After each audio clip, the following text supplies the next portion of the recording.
Captain's log.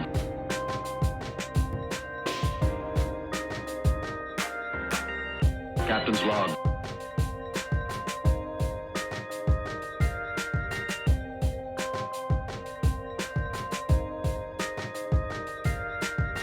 Captain's log.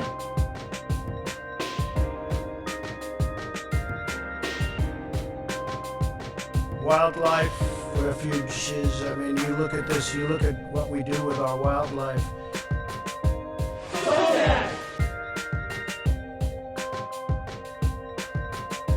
Captain's log.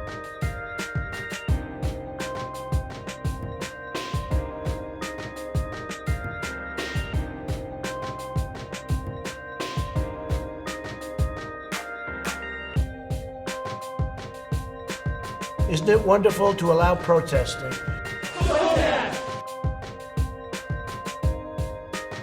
They're not allowed to be offensive, unfortunately.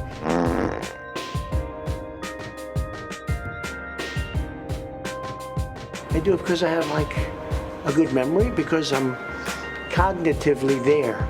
I never thought anybody could forget so much so fast without a severe blow to the head.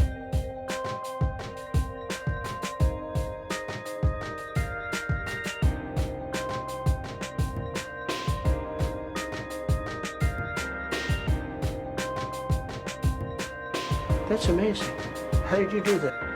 Drop your shorts and bend over, Mr. Babar. That's amazing. How did you do that? River. That's amazing. How did you do that? Butthole! That's amazing. How did you do that? Medicine and medical and what we're doing. You using the whole fist, Doc?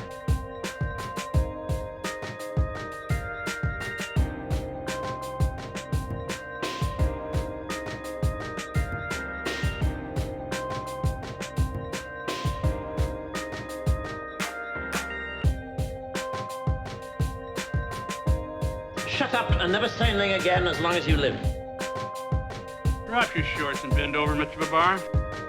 Medicine and medical and what we're doing. River. 10 minutes, 15, 20 minutes later, they'd say, remember the first question? Not the first, but the 10th question? I was thinking of the immortal words of Socrates, who said, I drank what? All right. Who wants some? Who's next?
Oh yes, everybody getting ready to go now. How you doing? We're gonna get started all right now, yeah. I feel like I can sing with this music all right now. Come on, come on, come on, come on, how's everybody doing? Yeah, all right, that's right. I'm a super broadcaster. Thanks for bringing it up, Cosmic Rose. Yeah. It's a bit of a silly day, lots of crazy shit going on, and it's a Friday. It's a Friday. Everybody's losing their goddamn minds. I don't know what we're gonna do, just hang out with our own kind. All right now, yeah. Oh yes. How's everybody doing? Give me a hello, a hi, how you doing? What's up, Facebook? You crazy MFers. I can't stop lying, always dancing in the room. How's everybody? Okay, enough of that. All right now. Woo-hoo. I got a bunch of singing I got to do right after I'm through with you. So much work on my plate right now. It's a little bit nutty, but we got a live show to do.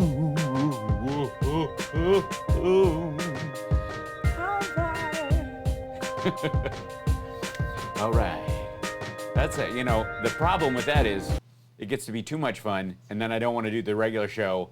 I just want to sing along to a silly loop and make funny noises. Although I do think it gets into Flight of the Conchords' Mighty Boosh area if you just keep doing that.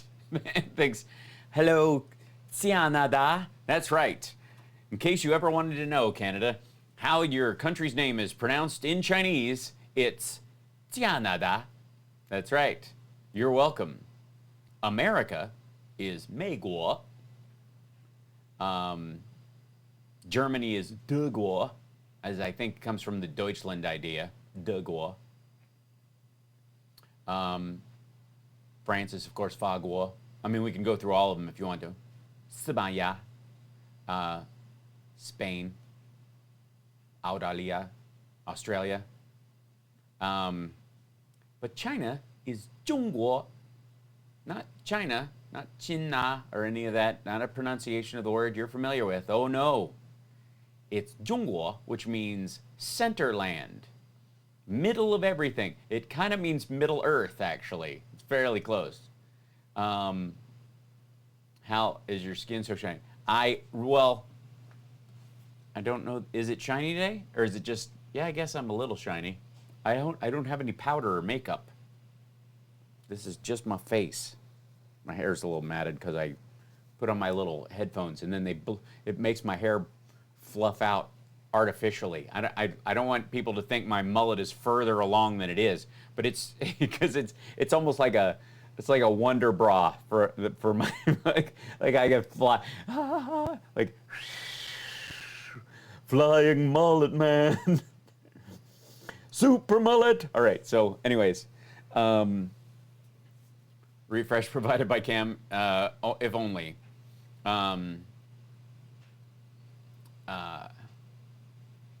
Shinkanguo? Xinjianguo? I don't know. New discovered land? New seen land? Which would kind of be what it is. I don't know. Maybe they have a name for it. All land is holy land. Oh, that's awesome. My hair was very short in 2013. It is very true.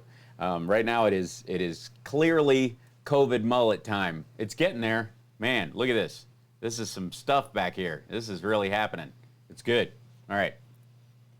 But one thing at a time. It looks uneven to me when the thing, because this is what happens when I cut it. I should put it in a ponytail. If I put it in a ponytail right now, I would look vaguely like a founding father. It wouldn't quite have the whole, it would just have a little poop. Not at all. Don't worry about it, Can't Stop Lying. Love to have you here. We're just singing and hanging out.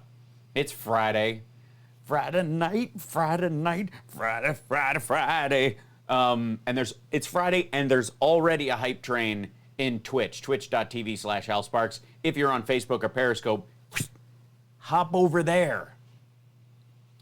I'm wearing my Streamlabs shirt because they updated the software. If it locks up like it does sometimes, I may take the shirt off in the middle of the program in an angry fit because I am drying my Twitch shirts in the dryer. And since we are moving, I'm going to be operating on like 5 shirts over the next 2 weeks. I will not have the ability in any way. Hop train. And thanks for the cheers of the bits, Ninka Crinkles and Francie and all that crowd, and it's lovely. And thank you. Oh, and hydrate. Yes, I have a beverage. It's not green this time. It's just, well, it's just water, but you can see through it, so it doesn't make my hand disappear. Rip it off like the 70s Hulk. No, I wouldn't tear it. I mean, it was a gift. But, you know, had to leave yesterday, couldn't deal with Trump. Finished around midnight. It was really fun. Thank you. All right, well, whenever you can absorb it, Arlene, is totally fine. It's all good. No, it is not moonshine. I just drink out of mason jars because I'm that kind of guy. All right. That's yeah. So, let's see. Crazy days.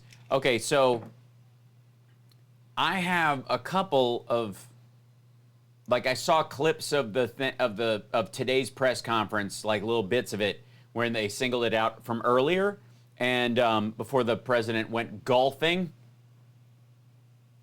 He's golfing all weekend again. The king of deal making sent his team home, is not dealing and is golfing while people die, 1,000 Americans a day. So this is like his 9/11 golf weekend. While Trump is golfing this weekend, we will lose as many people as we lost on 9/11. Yeah. So, there's that. Shall we? Oh, why is look at my green screen, like my camera must have shifted a little bit. I've got to do something. I've got to shave that bit off. It bothers me when it does it. There you go. Take that little sliver out. That's much better. It's so much more professional that way. I can't wait till we move to the new space. It's going to be good. Oh, it's going to be nice, because I will be able to open my arms and they won't disappear. It is that kind of an upgrade. Now I've got this much space to work in right here. This is, even my elbow's out there. I have to, I can only do Xingyi here. I can't, there's no room for Bagua. Your hand will disappear. It's very, yeah. So arm inclusion will be lovely. I'm excited about the potential. Channeling which Spinal Tap character? This one goes to 11. You can't touch that one. You've seen enough of that. It's still got the old tagger on it. Arms are too strong for the green screen. That might be it. That my biceps literally just cancel it out. Is that it? There are worse problems to have, I suppose. I'll just scroll up. All these fun. Yeah, so for those of you that don't know, that are new to the game, I got a copyright strike, a fraudulent one, grumble, on my YouTube page. You're supposed to have 3 before they kick your channel off. I have 1. They took away my right to stream immediately, which sucks, since it's really the only thing I do.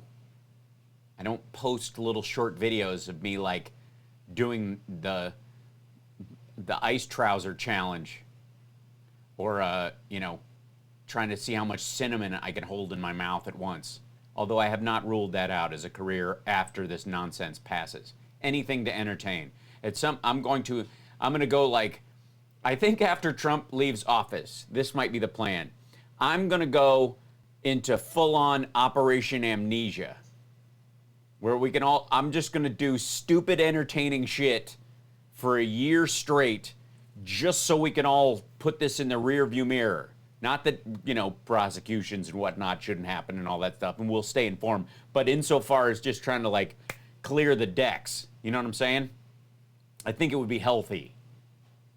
So, in terms of the YouTube situation, whoever did the YouTube strike, I pushed back and said, they didn't spell their name right in what they were saying, so I don't believe that it's the real.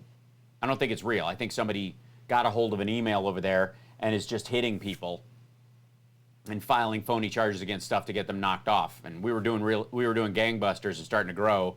It's not outside the realm of possibility. But in the meantime, they've got 10 days to answer, and then the copyright strike stays for 90 days on its own and then just falls off.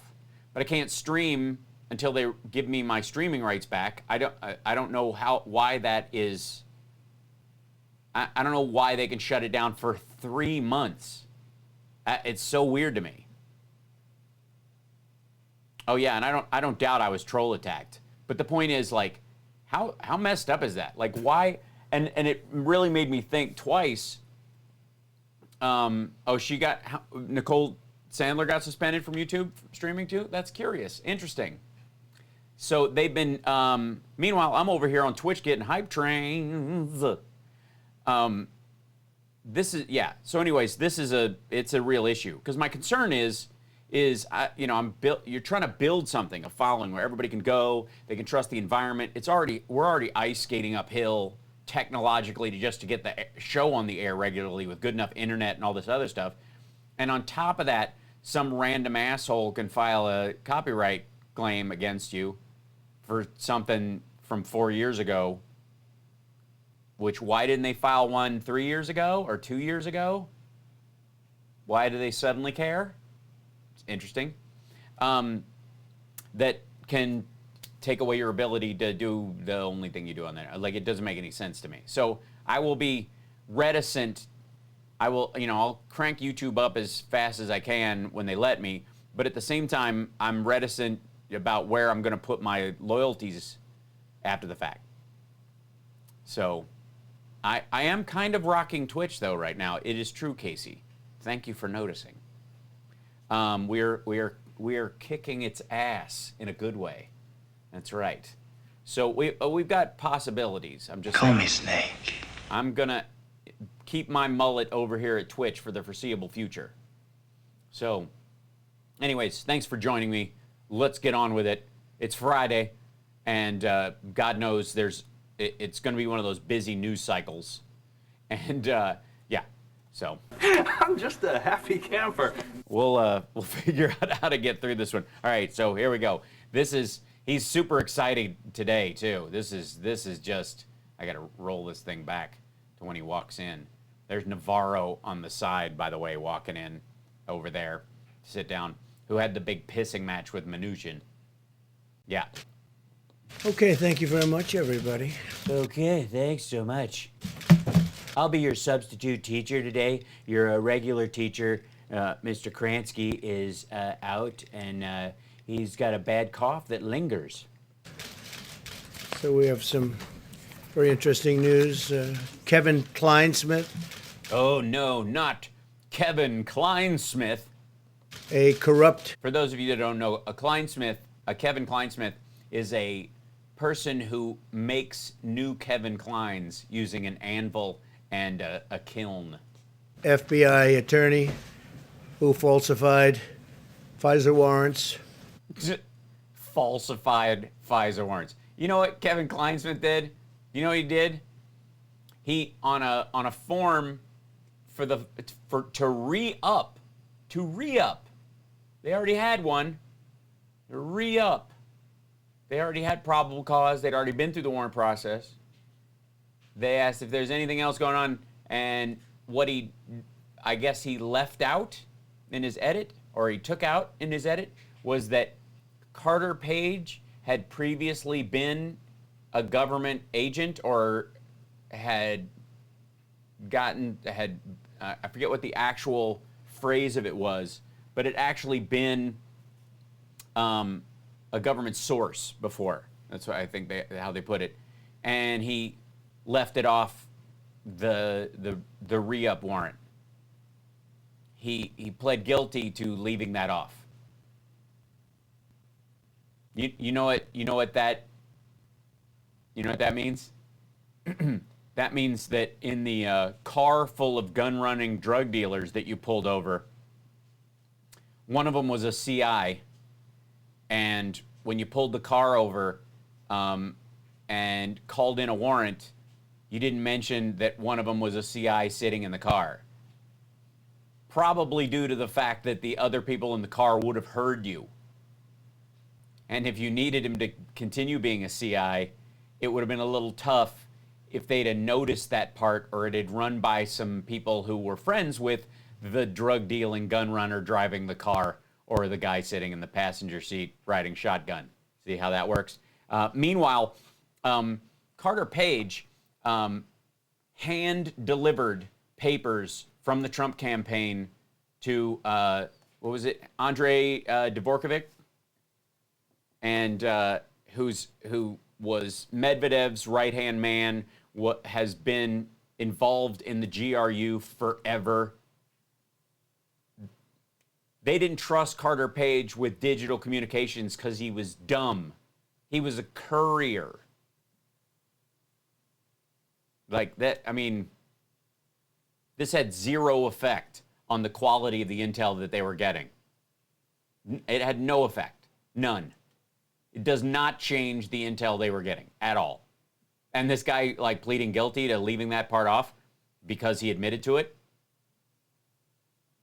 he won't even get time or a charge or anything for that. It's not that level of a crime. It's one of those, like, slap on the wrist things. Like, don't go leaving a piece of information off if we decide later on that that piece of information is important because the AG that comes in and takes over the job is actually a sycophantic psycho who sniffs the boss's farts. That's you got to prep yourself for that. That's what this is. In James Comey's very corrupt FBI, is expected to plead guilty. You probably heard that. It just came out. So that's just the beginning, I would imagine, because... It's not. It's the end. Why would it be the beginning after all these years?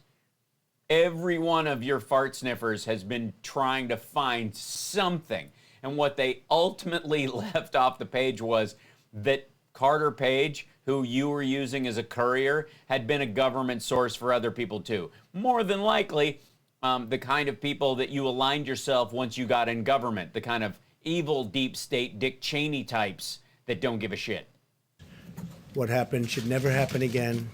Well, if the next president or the president after that or any president going forward doesn't collude with Russians, then it won't be a problem. So he is pleading guilty. Terrible thing. Terrible. You know who else pled guilty? Mike Flynn, to lying to the FBI repeatedly. Terrible thing. Comey's not pleading guilty to anything. Fact is, they spied on my campaign and they got caught. No, they spied on your campaign and you got caught. You were impeached.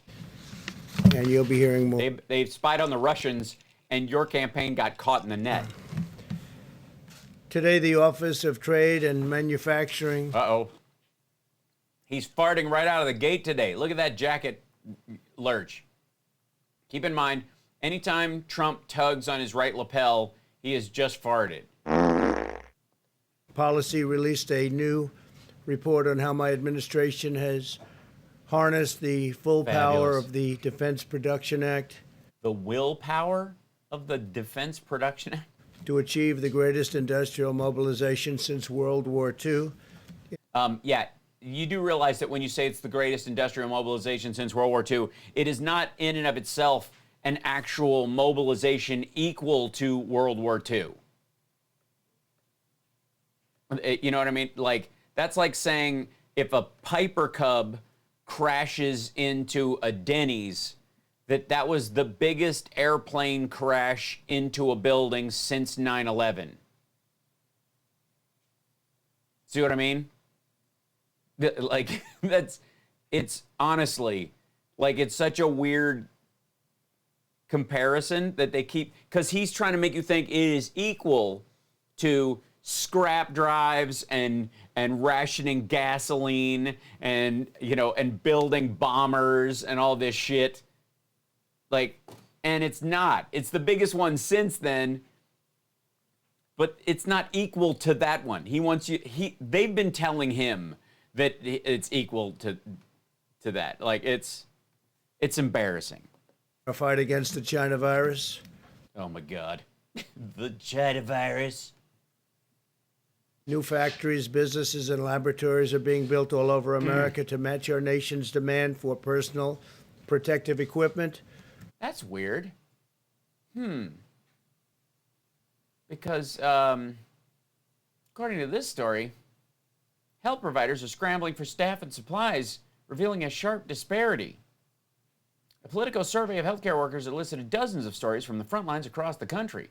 Doctors and nurses and caregivers at smaller, poor hospitals and medical facilities across the country are still struggling to obtain the protective gear, personnel, and resources they need to fight the coronavirus, despite President Donald Trump's repeated assertions that the problems were solved. It's funny. Like, it's this... Pharmaceuticals, drugs, testing supplies, therapeutics, and vaccines. It's been incredible what we've been able to do in a very short period of time. We're helping No. the countries also because we've been... Thank you, Casbah. I'm trying to make this as Friday as possible, but honest to God, as of late, and I don't think it's entirely the fact that Kamala Harris has been added to the Biden ticket. I think it's really just the obvious nature of the polls, and because they're running out of polls to bullshit him with, that he's basically a deflated balloon at this part. Really, we've been At this point. doing it at a level that nobody's ever seen before.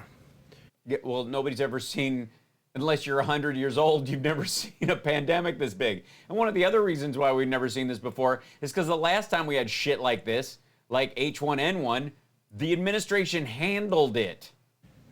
It was just announced a little while ago. Industrial production rose for the third straight month. It's a big thing. By Factory output was up 3.4% this month. was up 3.4%. After a 5.7 increase last month. Those are getting to be record numbers. And No, they're not.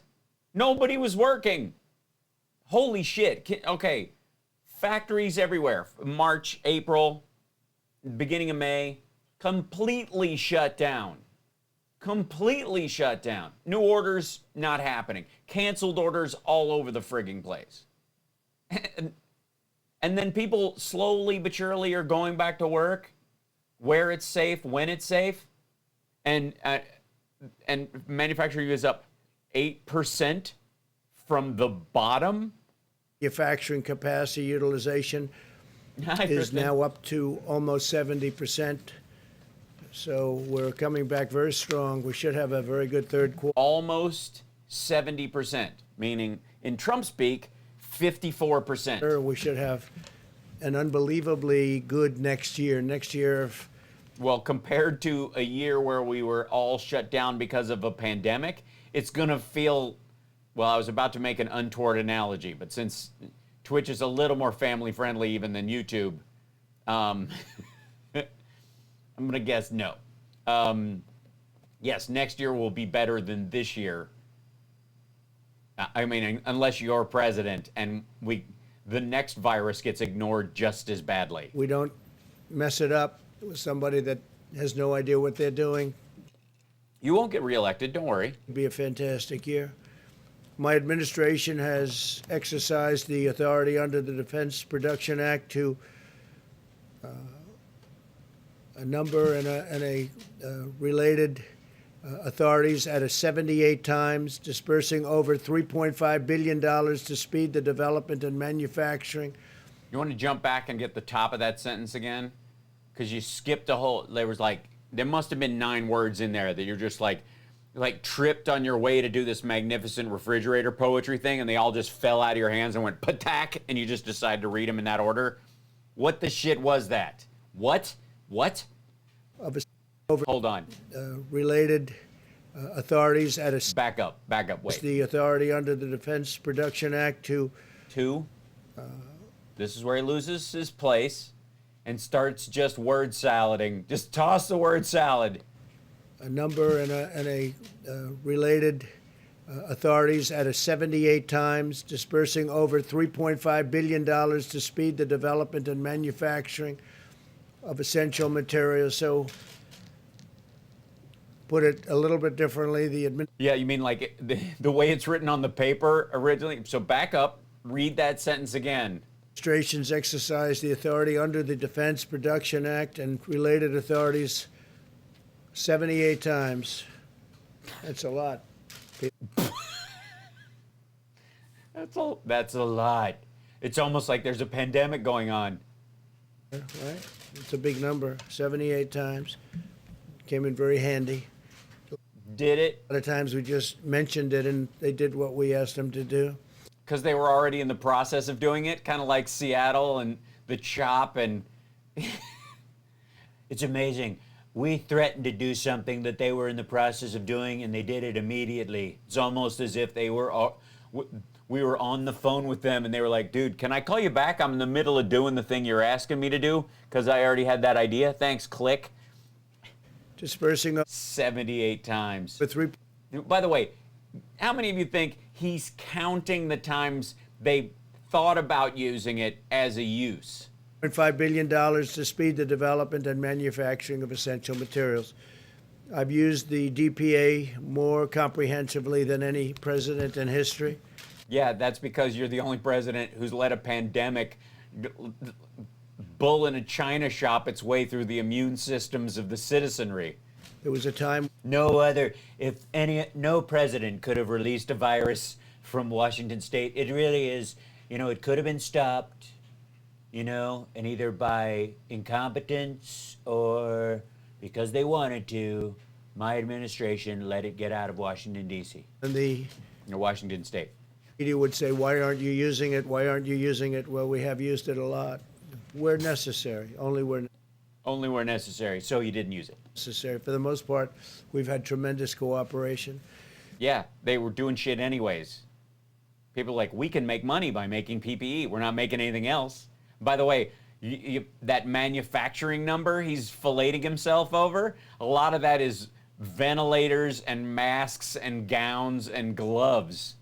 That's what America's gonna corner the market on. That's what we're finding that silver lining and just hammering it into a nice brooch for you to wear. By invoking the DPA, we mobilized the extraordinary productive might of General Motors to manufacture ventilators. Right, what'd I say? GM repurposed Hey, the Gonzo. Kokomo, Indiana plant in just 17 days, an all-time record, and has now produced over 21,000 ventilators.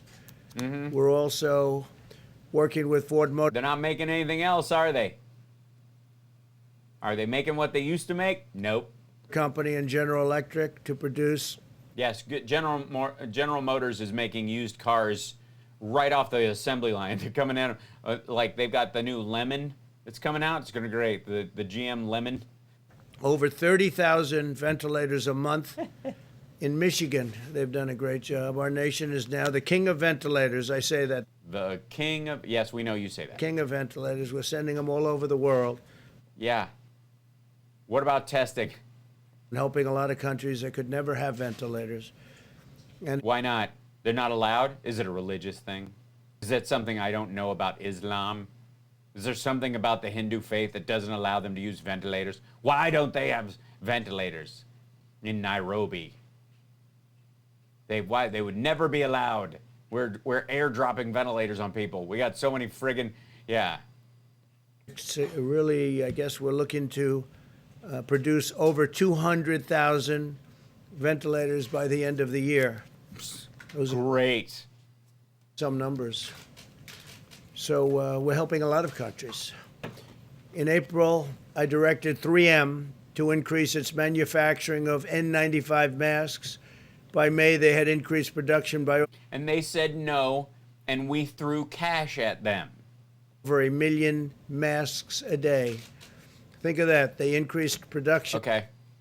Think of that. Let's see. 3M that makes masks in a pandemic where there's a need for masks worldwide, where people are paying a premium, increased production on something they make. Fascinating. Masks by over 1 million a day. 3M is Trump is on a ventilator right now. They just got a hose up his ass. That's the sound of his talking, is just the air escaping inverted through his colon, just being blown. manufacturing an additional 39 million masks a month. We also worked with Honeywell to open factories in Arizona and Rhode Island. Yeah, you built them a free factory. Now producing over 20 million masks a month. By the end of the year, domestic U.S. manufacturing will have produced over 1 billion N95 respirators. And how many of those are we going to need once this is over? And all of them are made right here in the USA. That's a big difference from the past. Overall, we've increased N95 mass production by 400 million masks a year. A year. There's 340 million people in the United States. Medical staff, janitors, nurses, doctors need multiple ones a day. Now, the media might say, why not 500? Why not 600? Nobody's seen numbers like this ever. Yeah, we're in a pandemic, dickhead. Nobody would have even thought it was possible that we would use all of our hospital beds. No president has been ever able to reach 0 available beds in an ICU in over 600 districts across the country. They couldn't have done it. We delivered more than $75 million in support to Puritan Medical in Maine. I was up there. As you remember, we had a tremendous visit. And yeah, they had to throw out all the shit that you walked by because you weren't wearing a mask. It was all throngs septic. of people along the roads on the way. Dolphin, so I lost my streamability because I was hit with a copyright strike. Good times. Hopefully we'll get it back, but until then, go to twitch.tv/AlSparks. The Puritan Medical. Puritans... Seriously, they threw everything out.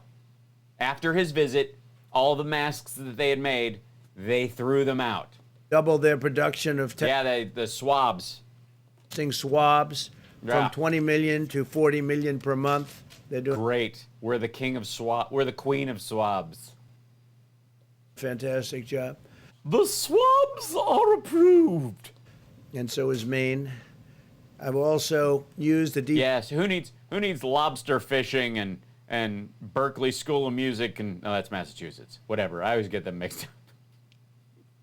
Who needs lobster and bisque when you can throw away your entire dream of starting your own fishing business and just go into swabs? To fight price gouging and hoarding.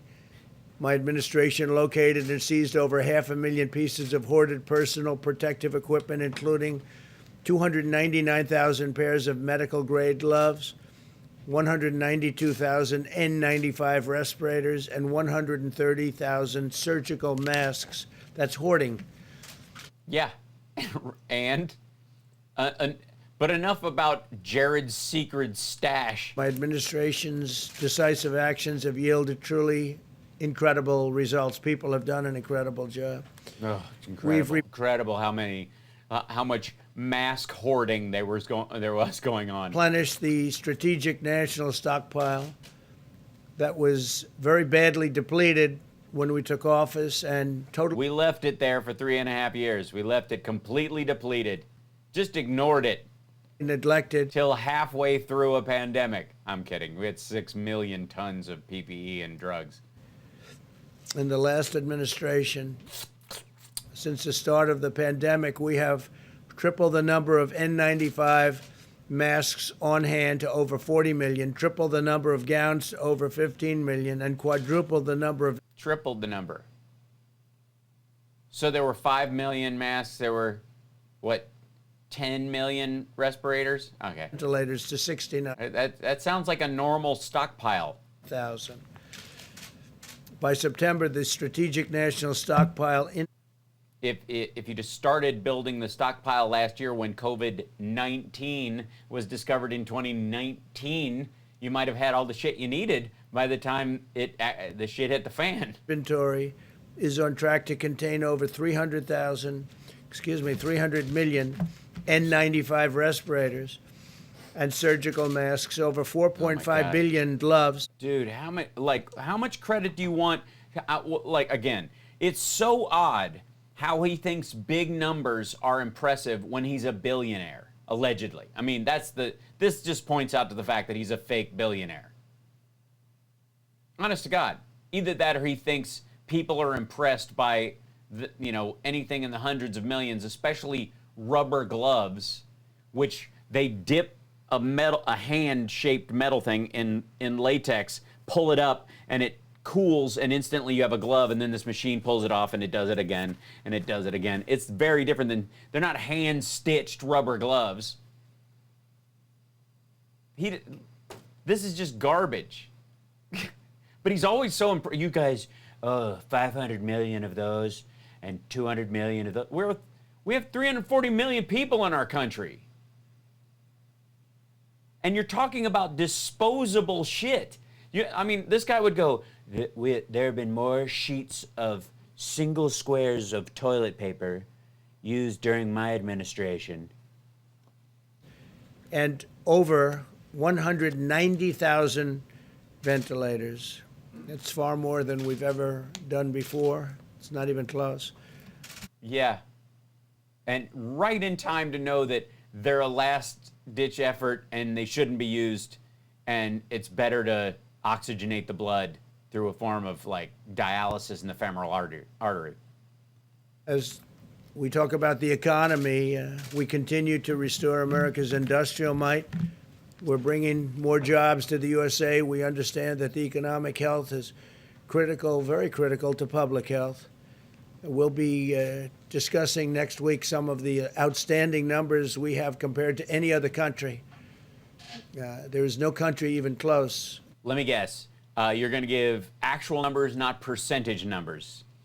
You're going to go, we've got 40 million people doing something that France only has 12 million doing. Now, per capita, we have 6 times the number of people in our country that they have, but big numbers.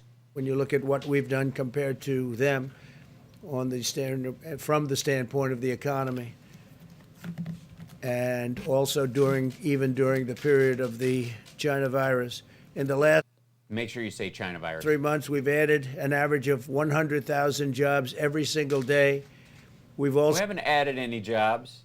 We've not added any jobs, and we're not adding 100,000 a day.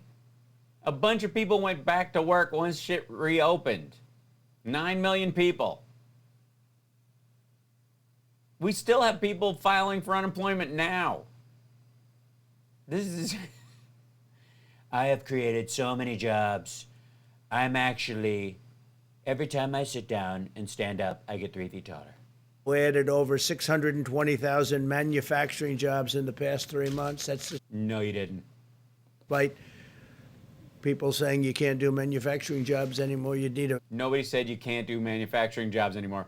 And a good portion of those are making swabs and masks and ventilators. Hardly the sign of a healthy populace if your main industry is making Band-Aids. Maybe you're bleeding. Magic wand, they said, but they were wrong. No, that wasn't the magic wand. He was saying about, 4% growth. Jobless claims just fell below 1 million for the first time in a long time. Yeah, just fell below 1 million. So there's still 1 million. This is like day before yesterday, I think yesterday, the Nevada, they were patting themselves on the back that they had the lowest rise in new cases since June. The lowest rise. The lowest rise. Do you understand what I'm saying? Cases didn't go down. It's just been the lowest rise. It's still rising. And they were I'm pleased to announce that as part of Operation Warp Speed, the federal Operation Warp Speed. Don't forget. Captain's log. government will be partnering with McKesson Corporation, great company, which is a major medical supplier, to rapidly distribute a China virus vaccine So he bought a bunch of stock in McKisson yesterday. Is that what we're going to find out? As soon as one is McKisson cousin, approved, McKisson daughter. McKisson. It's named after Tiffany. approved. They're in stage 3 trials. We have many of them going along different passes. Also, many different companies doing them. Very Different passes? Jesus Christ, man. Passes? You mean paths? He meant paths, right? passes. Also, No. one is approved, fully approved. They're in Right. stage 3 trials. We have many of them going along different passes. Also, Well, hooty-hoo! We're gonna hit them off at the pass. Get up there. Look on that ridge, Tom. Oh my God, is that the Moderna vaccine? It is. A whole tribe of them. We best not ride through the pass right now. It's all full of Oxfords. Look at them. The Oxfords. They're stampeding. It's an Oxford stampede. Hey, I believe we're going to go through here, don't you think? Listen to them. You can hear them.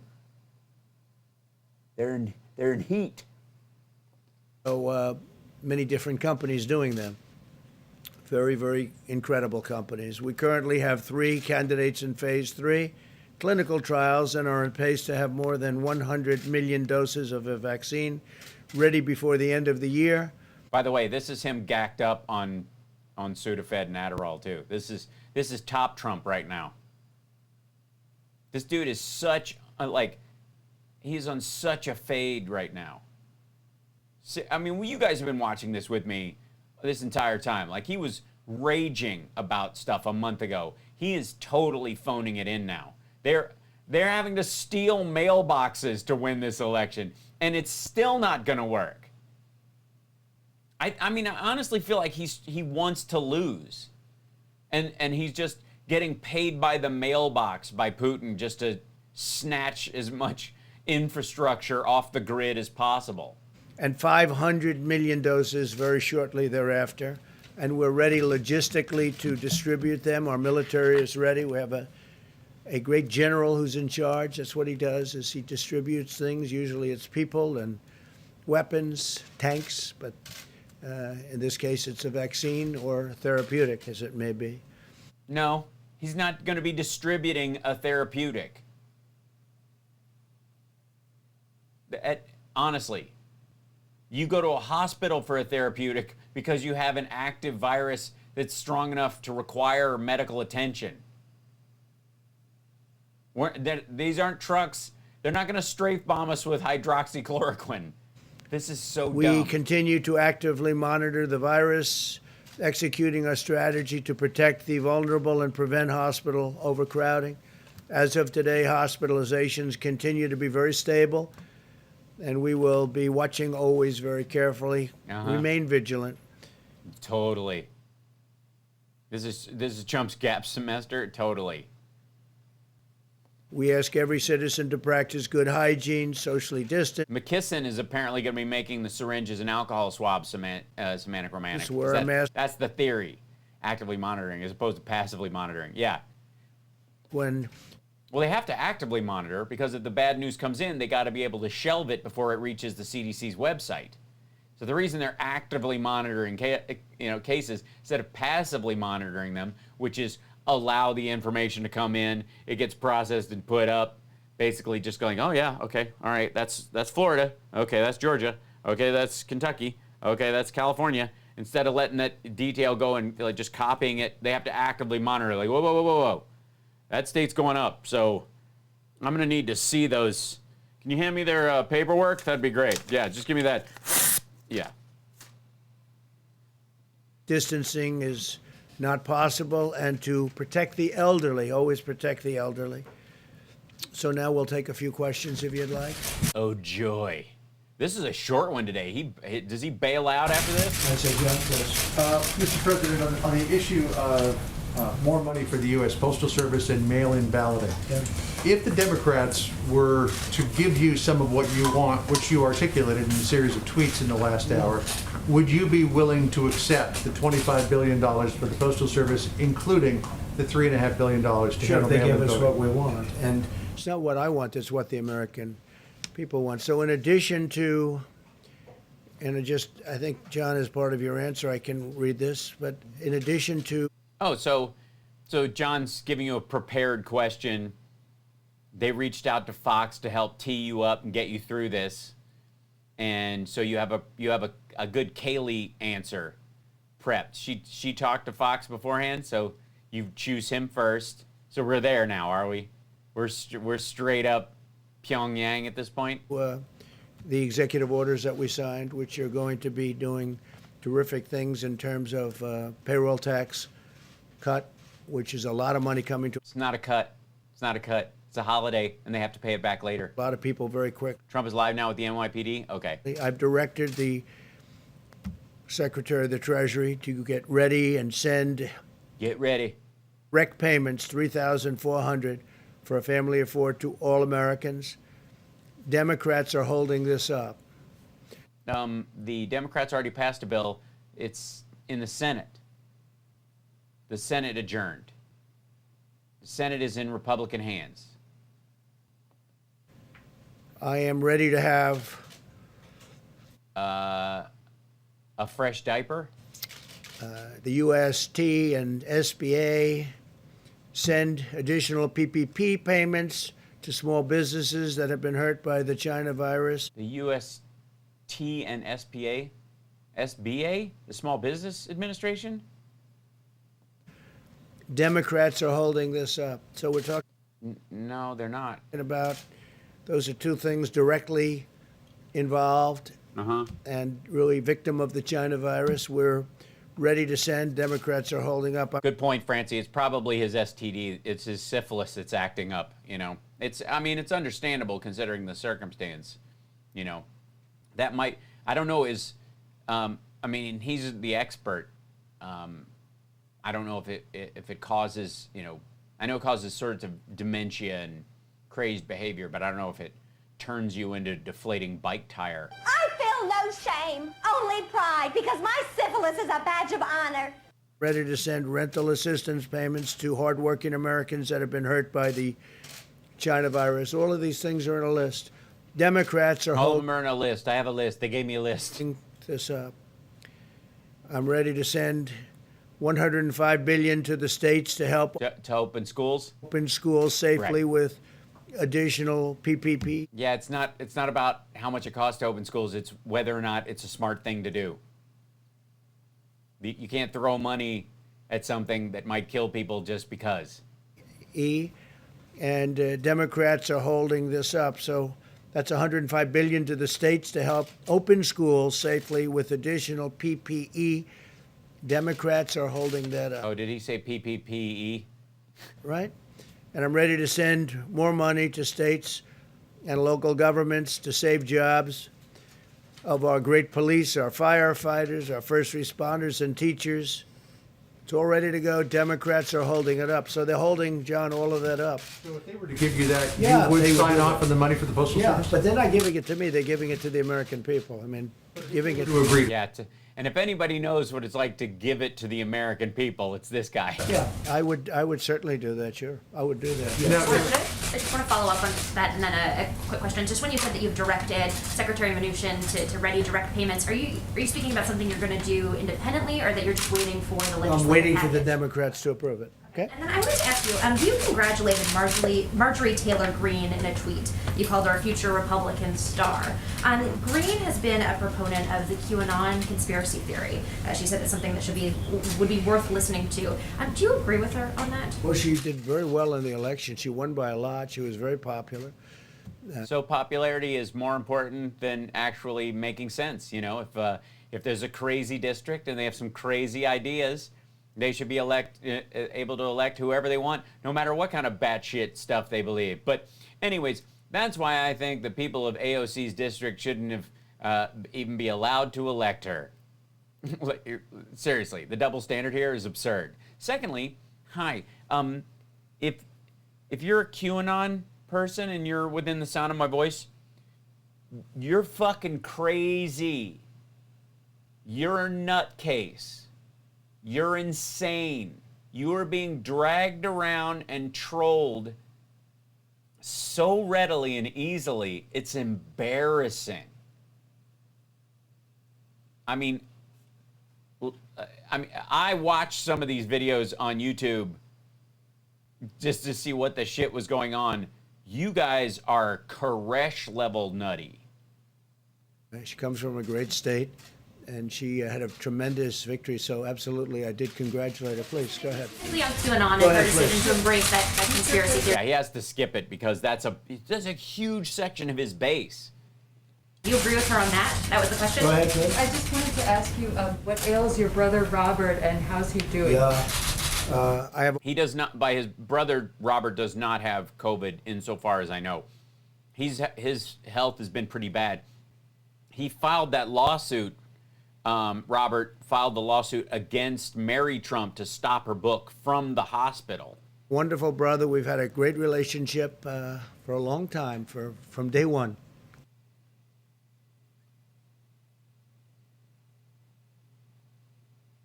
What?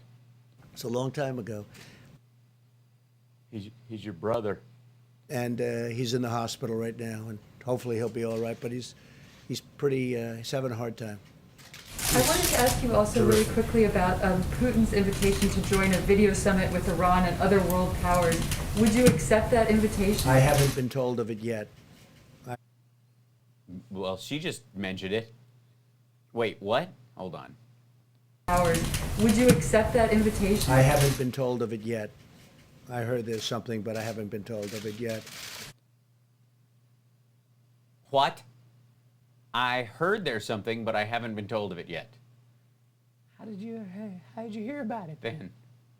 Thank you, Mr. President. Two questions on vaccines. First, once a vaccine is ready, who should get it first?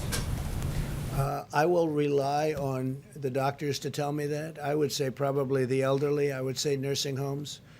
Yeah, just test it on anybody who hasn't got that long to live, anyways, and then we'll see. A lot of people said, "Would you take it?" I said, "I'll take it if they want, or I'll go first or last. I'll do whatever they want me to do." But I would think that the elderly first, and we all want to see that it's verified, that it's not a saline thing.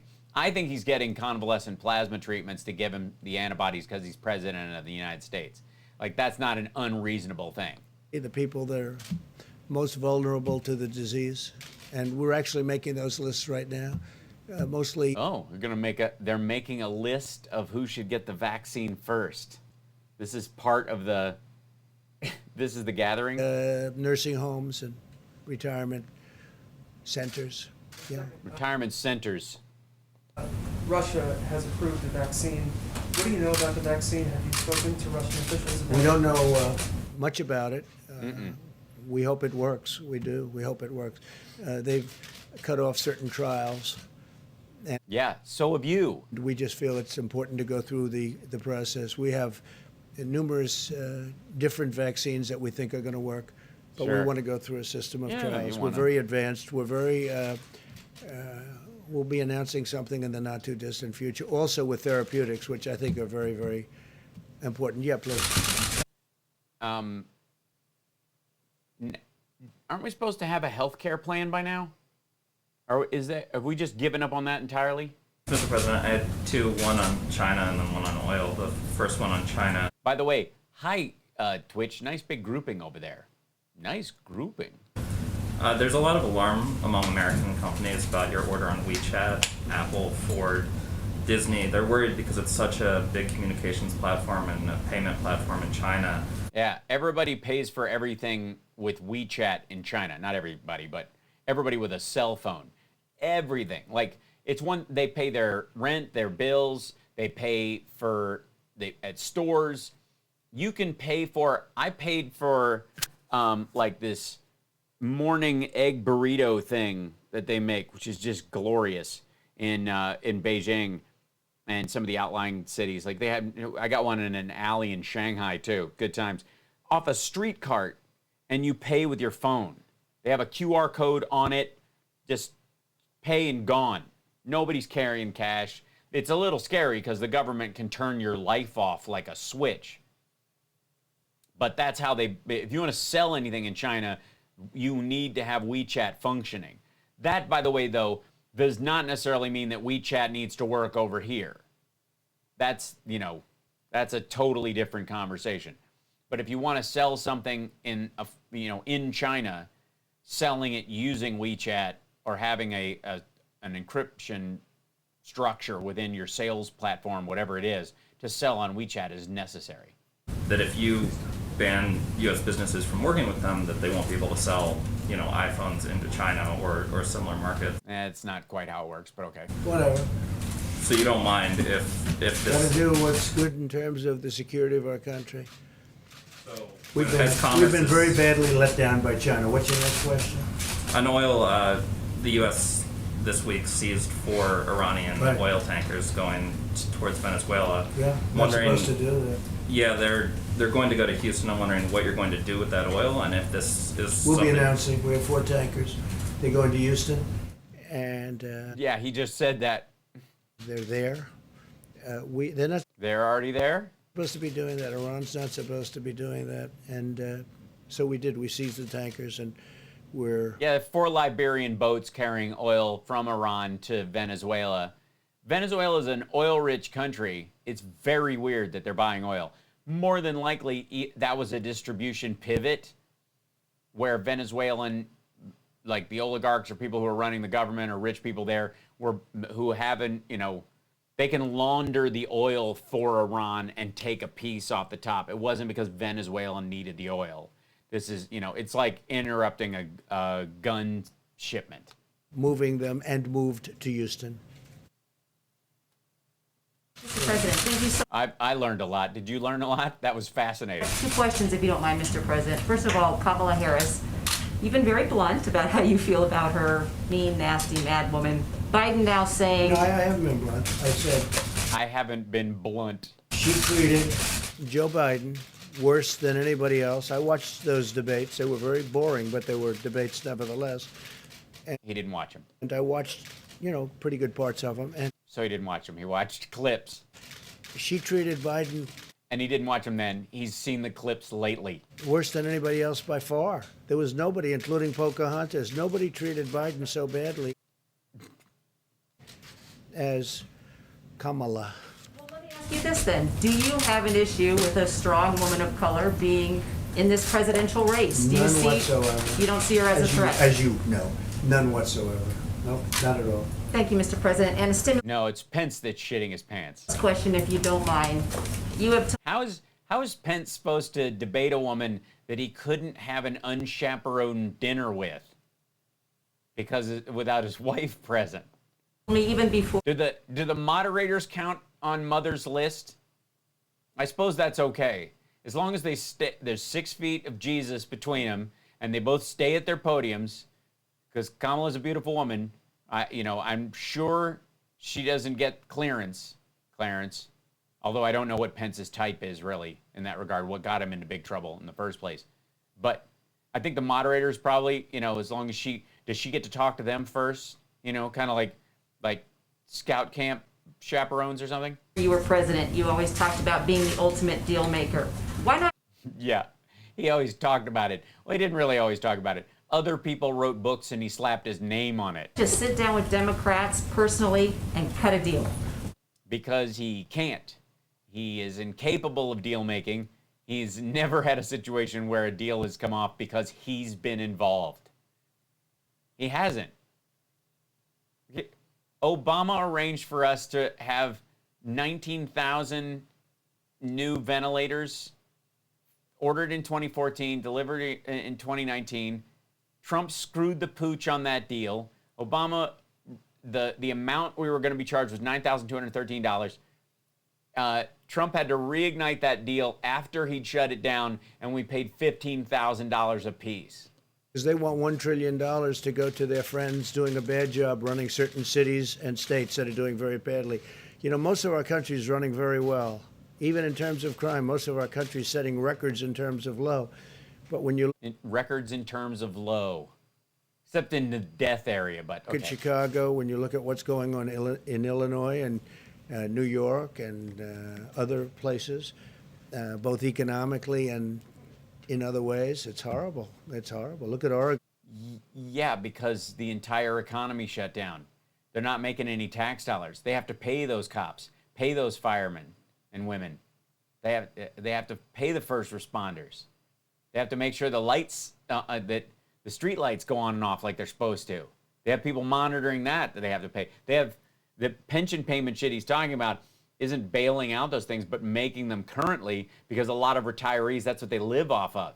They don't get unemployment insurance. You can't pay them through that. This is another route through that to make sure that people get money in their pocket. And look what's going on in Oregon. I don't think they have a clue. We could stop that. If they would request it, we would stop that problem in 1 hour, like we did it. What, do they just shoot everybody? Minneapolis. We would stop it in 1 hour. It would be over.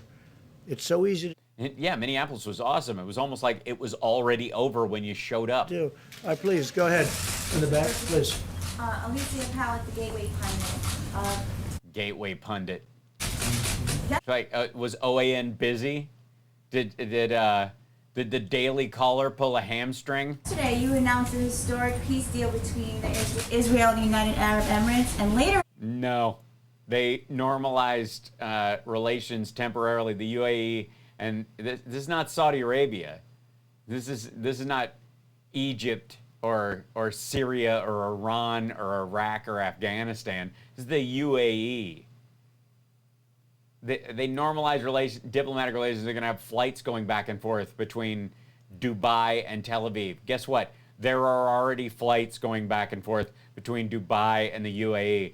And all day yesterday, everybody asked about this. So the suspension in the annexing of the West Bank and the Golan Heights, that's going to stop now? No. That's temporary. We chose the word suspend. Very specific. So what negotiating point are you talking about? This is fart air. We threw them $50 billion in aid to Israel specifically and to the UAE because they built a bunch of dead islands off the coast of Dubai, and they're broke essentially. Everybody's stampeding out of there. So we threw foreign aid their way under the guise of COVID. So they're doing this little pony show, this dog and pony show, until the election, at which time everything goes back to shit. Today, Joe Biden tried to take credit for... I heard that. That was a beaut. What's your We response? announced it. That was a beaut. And I appreciate it. Even the New York Times gave it great coverage and editorials today.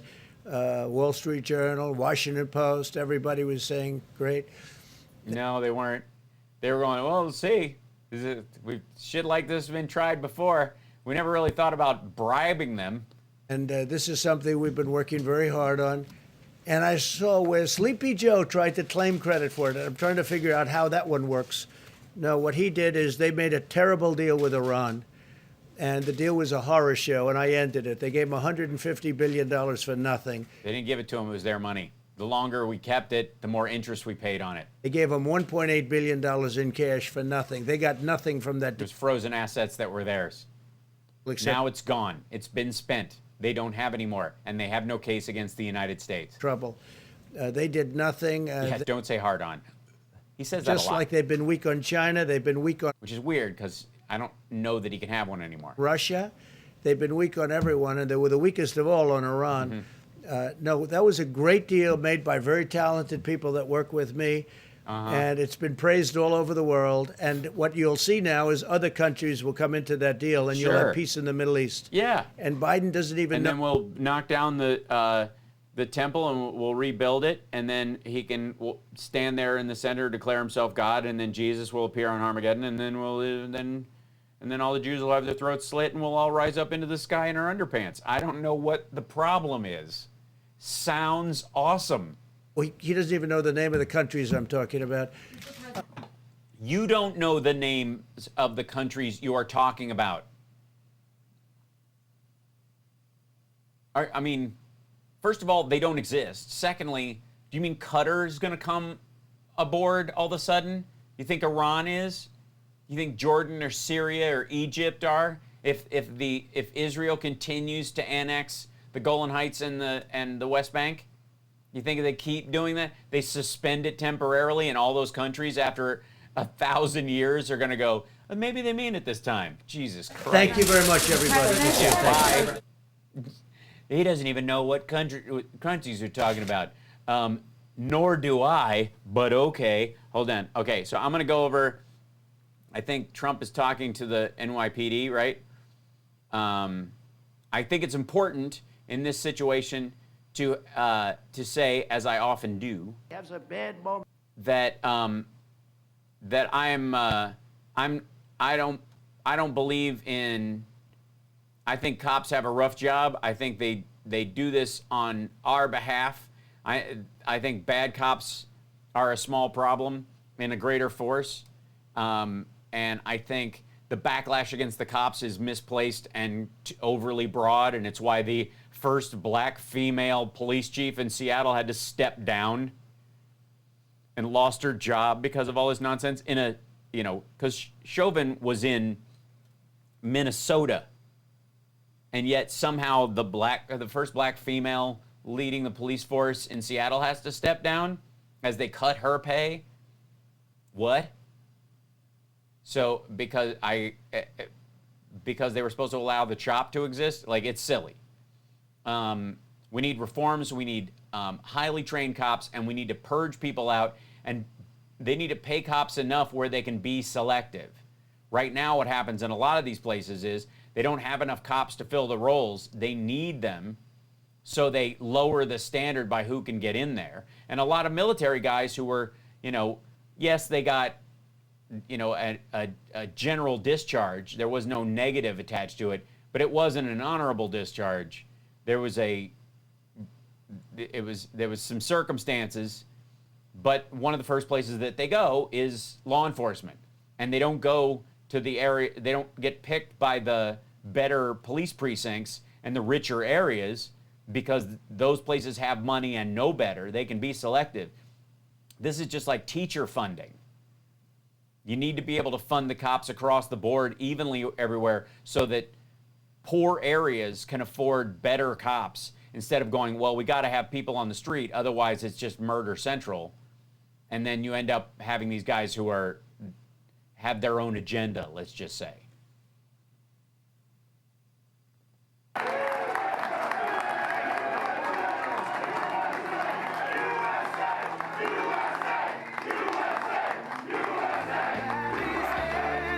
Really?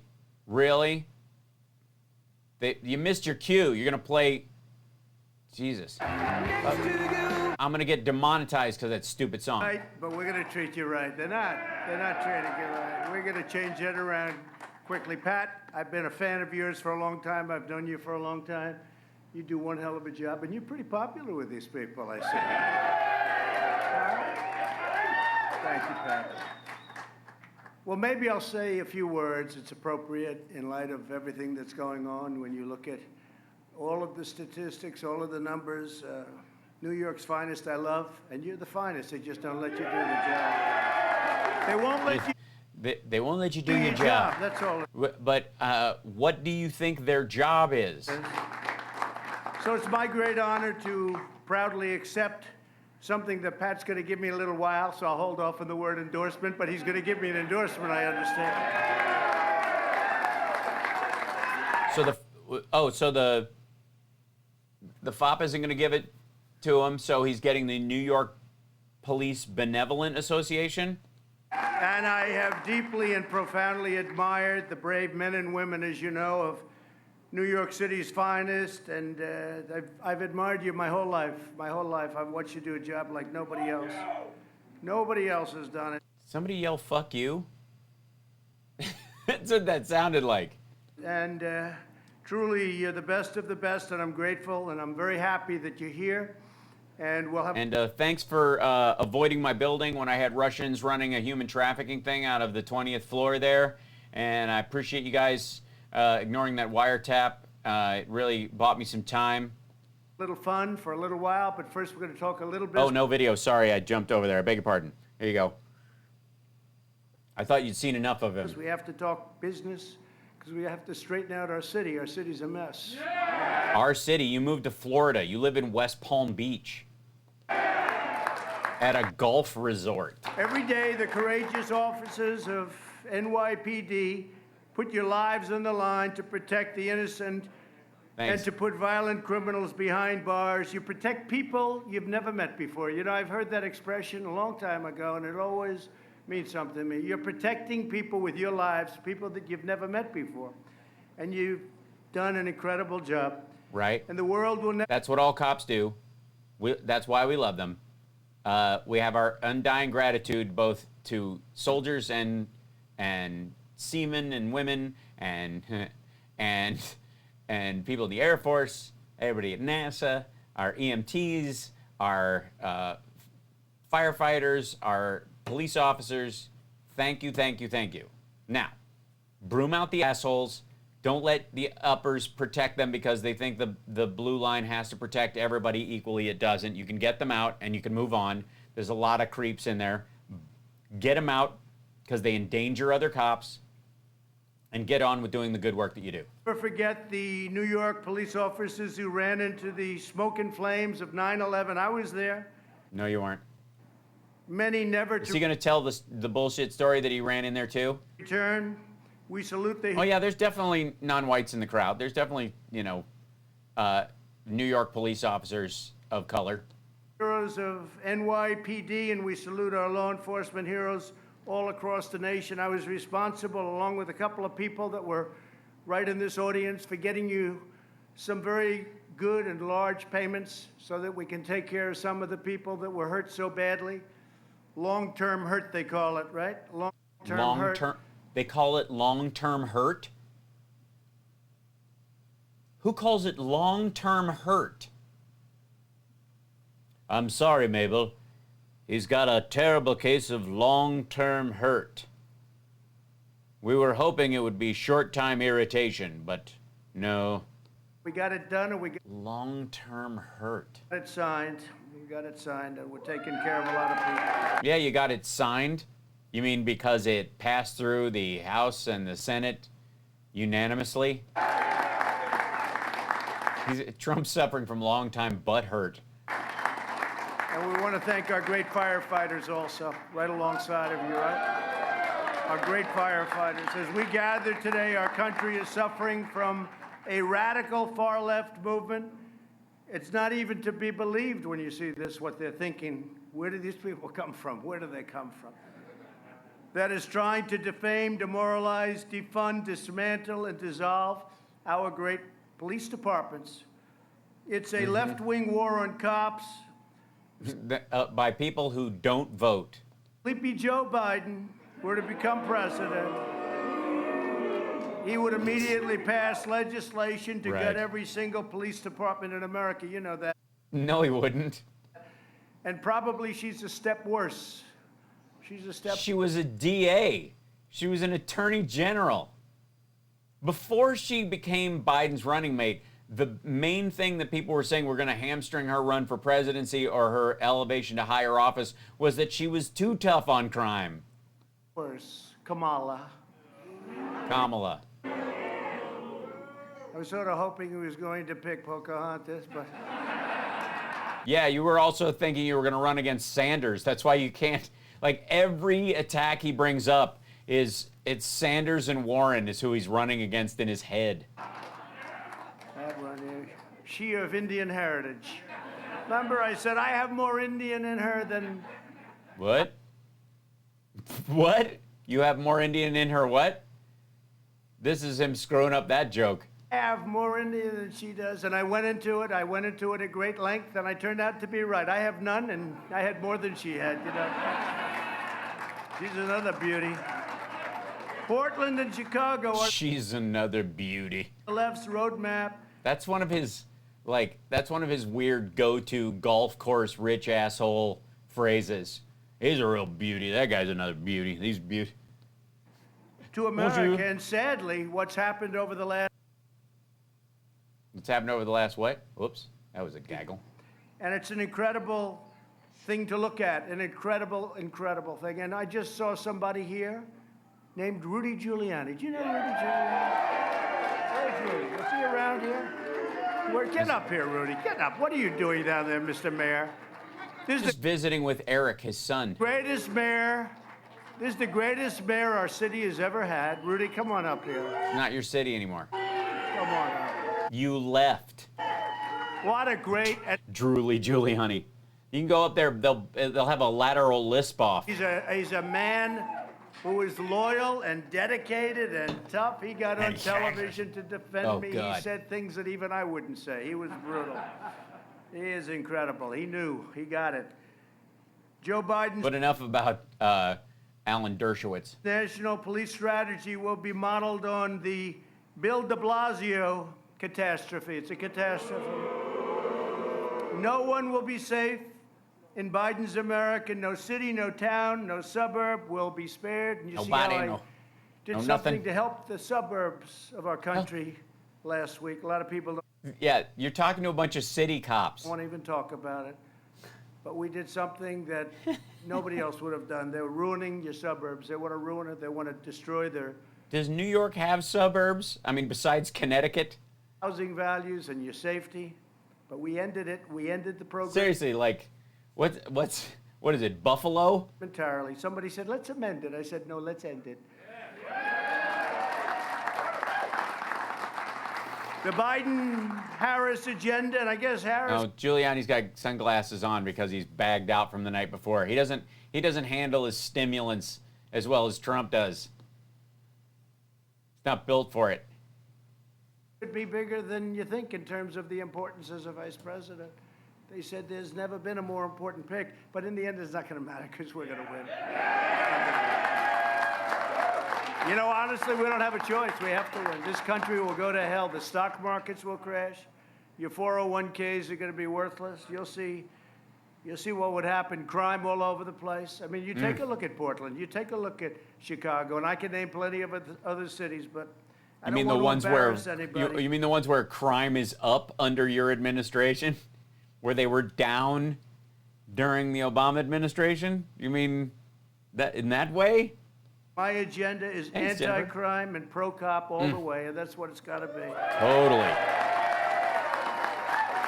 So in recent months, New York City has witnessed the horrors that result from putting extreme left politicians into power. De Blasio has launched a crusade against, and he really has. He has launched a croissant? real crusade I see. against the police. Hold on. Power. Horrors that result from putting extreme left politicians into power. Terrible. De Blasio has launched a crusade against, and he really crusade? has. He has launched a real crusade against the police. He's launched a croissant at them. Absolutely. He's chucking, and you know cops like donuts. They don't like these French pastries.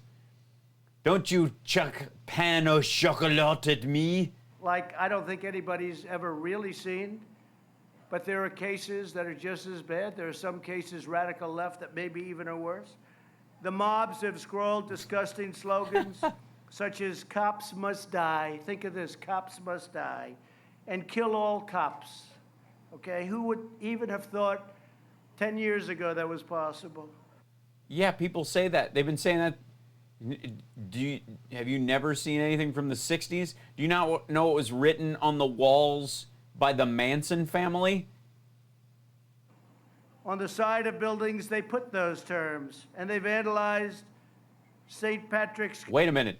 People are spray painting things? Well, that sounds like, obviously, the spray paint is paid for by George Soros through the Biden campaign. Cathedral, the beautiful St. Patrick's Cathedral, with horrible, horrible statements, horrible phrases. Yeah, and I'm sure it wasn't Boogaloo Boys trying to foment violence. And then, of course, that disgusting chant, pigs in a blanket, fry 'em like bacon, right? Remember that? And now all of a sudden, it becomes mainstream. It becomes, oh, isn't this wonderful? They were talking about you. You know that, right? We just can't forget it. It's mainstream. It's totally mainstream, guys. I mean, who doesn't have their pigs in a blanket, fry 'em like bacon t-shirt? I mean, it's one of the weirdest Roblox games I've ever seen. And Because we have to bring law and order back to our cities, back to our country. Yeah. And we're doing it. Wherever we go, we do it. But we have the radical left running it, no good. Rioters have rampaged through Manhattan, and looted Fifth Avenue. An NYPD sergeant was left, as you know very well, in critical condition after being run down with a car. A Molotov cocktail was thrown into a police vehicle in Brooklyn. And NYPD's highest ranking uniform chief and other officers. Yeah, and arrest those people and throw them in jail. They're not activists. They have nothing to do with Black Lives Matter. They're just criminals. That's just criminal activity, which is exactly what the mayors and the police chiefs of those areas are saying right now. Were beaten in broad daylight on the Brooklyn Bridge, and they're not allowed to fight back. You're not allowed to fight back. Yes, you are. Just watch the videos. There's a lot of fighting back. You fight back. And they're allowed to fight back. You lose your pension. No, that's not true. You lose your life. They put you in jail. You fight back. No. No. You got to be able to fight back. I mean, to be one of the saddest, I don't want to embarrass anybody, but one of the saddest things, Rudy, that I've ever seen, Pat, was when they were dumping water on the heads of two of your fellow officers. And I wish they fought back. I promised nothing would happen to them. Because who even knew that was water? Could have been plenty of other things, probably was, actually. But it could have been some very dangerous material, not water. And they didn't fight back. First time I've ever seen that. I wish they did. I wish they did. I wish I could have talked to them. I said, police officers got water poured on them, and they did not use violent force back at the people that did it. And he wishes that they did. I suppose beat them or shoot the people who put water on them. Kind of an overreach. Yeah, it might have, you're right. Good point, guys. It might not have been water. Could have soup been for my family. It could have been huge bags of soup, you know. Bags of soup. Yeah. Fight back. I swear you'll be protected. No, you won't. You cannot swear that. The left's vision for the future of the United States of America. If someone pours water on you and you shoot them, you will not be protected by the Police Benevolent Association. If they win this election, November 3rd, got to get out, got to get everybody, you know.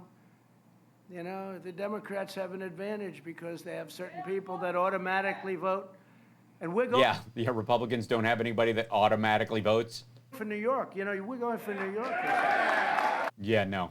Because we did well last time. You know, New York is not supposed to be Republican territory. It was Ronald Reagan, but a lot of the people left. A lot of the people that voted for Ronald Reagan left. That was the last time, and they voted for Ronald Reagan, but they left. They went on to other places. They got tired of being abused and high taxes and all of the other problems. And we're going to go and run. Totally. And we're going to run. Yeah, no rich people live in New York anymore. On law and order. They all moved out. And we're going to run on lower taxes. And we're going to run on doing something with salt. You know what salt is? Remember Schumer? Schumer said, I try and bring home things to my people in New York. You know what he brought home? Salt. You know, for those of you that don't know, look it up. It's not good. What? But what if they are you talking about? Is this some sort of idea that de Blasio or Bloomberg limited how much salt people could This have? election, every city in America will be under siege. You know that. They'll be under the siege from the salt police. Because the police are good in Trying to assault a battery. Seattle, and they're good in all of these different places I talked about. They're not being let do their job. They're not being let do their job. Can't do their job. They're Not being let. Crime agenda. The Biden-Harris group will also crush our economy because there is no prosperity in cities that are ruled by fear. And I even think the politicians... Ruled by fear? Asshole, you want to send unmarked soldiers with no name tags in rented vans to snatch people off the street. By the way, the majority of those people they're grabbing are confidential informants, many of whom are causing the very trouble that they are citing here. ...are afraid. If you look at Portland, the mayor is trying to say, oh, these are my friends, and then he goes in there and they want to beat the hell out of him. And then the fake news doesn't report that. They'll show him standing there with the sound down so you don't hear what they're saying to the mayor. Meanwhile, this is the asshole who used tear gas and an entire line of cops with shields to clear a road so he could get a picture in front of a church when he thinks he's the most popular president in the history of the world. Fortunately, he had 5 bodyguards when he went in, right? but it was very dangerous for him. And I don't know if he's doing this out of stupidity or out of fear, because I think they're afraid, actually. My administration, sounds like one of my friends. You don't have any friends. Administration has made clear that the Department of Justice will partner arm in arm with our police heroes, and we're with you all the way. And Will they skip? Will there be skipping? Please tell me they'll be arm in arm and skipping? Or is this a hoedown? we'll prosecute all federal violations to the full extent of the law. But, you know, we have to be invited in, unless we do something very drastic, which is a big statement. But we have You mean martial law? to be invited in. Please tell every Republican in this country that you wish you could declare martial law. And I want to hear all these assholes, you know, that were going like, Obama's going to put you in FEMA camps. He's going to take away your guns so he can round you up. And it was only because we fought back. Right. You don't need help. You guys don't need help. You have the greatest police force in the world. You have the greatest in the world. All they have to do is tell your top people to do your job. And you're going to do it properly. You're not going to do something in excess to what you need. But they want to tell you, do your job, and you're not going to have any crime in New York. It's going to go down like it did with Rudy Giuliani. Look at his. It's going to go down so fast. That happened quickly, Rudy. That didn't take too long. That didn't take too long. No, not at all. No, he looks good enough. Let's draft Rudy. You better be careful. He'd win it. He'd win very easily. Because people want that back. They want it back. That's why I think I really am. I'm putting it into play. Most people would say, oh, you know, spend your time at other places. But I'm going to put it, we did very well. We did incredibly upstate, Long Island, all of the various, Staten Island was great, right? Staten Island was great. By the way, Joe Rose is a disaster. I will tell you that. I hope they get him out of there. He's a total lightweight in many ways. But hopefully get Joe Rose, get him out. Turns out he's another beauty. Another beauty. Administration will also Jesus. increase funding for police so that we can hire more police officers nationwide. We're Great. increasing funding very substantially. And in many cases, they don't want it. They want it put into a different group. I said, what's that group all about? It's about like mental health professionals so that cops don't have to answer calls about mental health events and can deal with other crime. So that people with guns don't have to show up when a guy is threatening violence on himself or herself, and you can have psychologists or medical professionals there to make sure that if they're having a drug overdose or those kind of things, or if there's somebody asleep in their car, for example, you can send EMTs first as opposed to cops because they have a different standard of what a threat is. And it's called socialism, and it doesn't work. Never.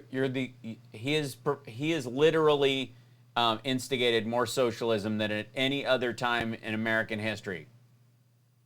Depending on whether or not you consider Social Security socialism, which is debatable. Will work. By contrast, New York City Most people assume it is because it has the word social in it. voted to defund the police by $1 billion, if you can believe it, even after experiencing the bloodiest June in nearly 25 years. During your administration. Dismantled an elite team of crime fighters, that crime fighting unit that your friends, you know who they are, they were incredible people. Mm-hmm. They were making us all safe. Nationwide, they were making us safe. And we got to get them back. We got to bring them back. Hopefully they don't get a job for too much money. Tell them not to look too hard because we're going to bring them back. We'll get them back. They're the best. Rudy started that. They're the best. Joe Biden and Kamala, they always say Kamala. Kamala. They say that because that's how you pronounce her name.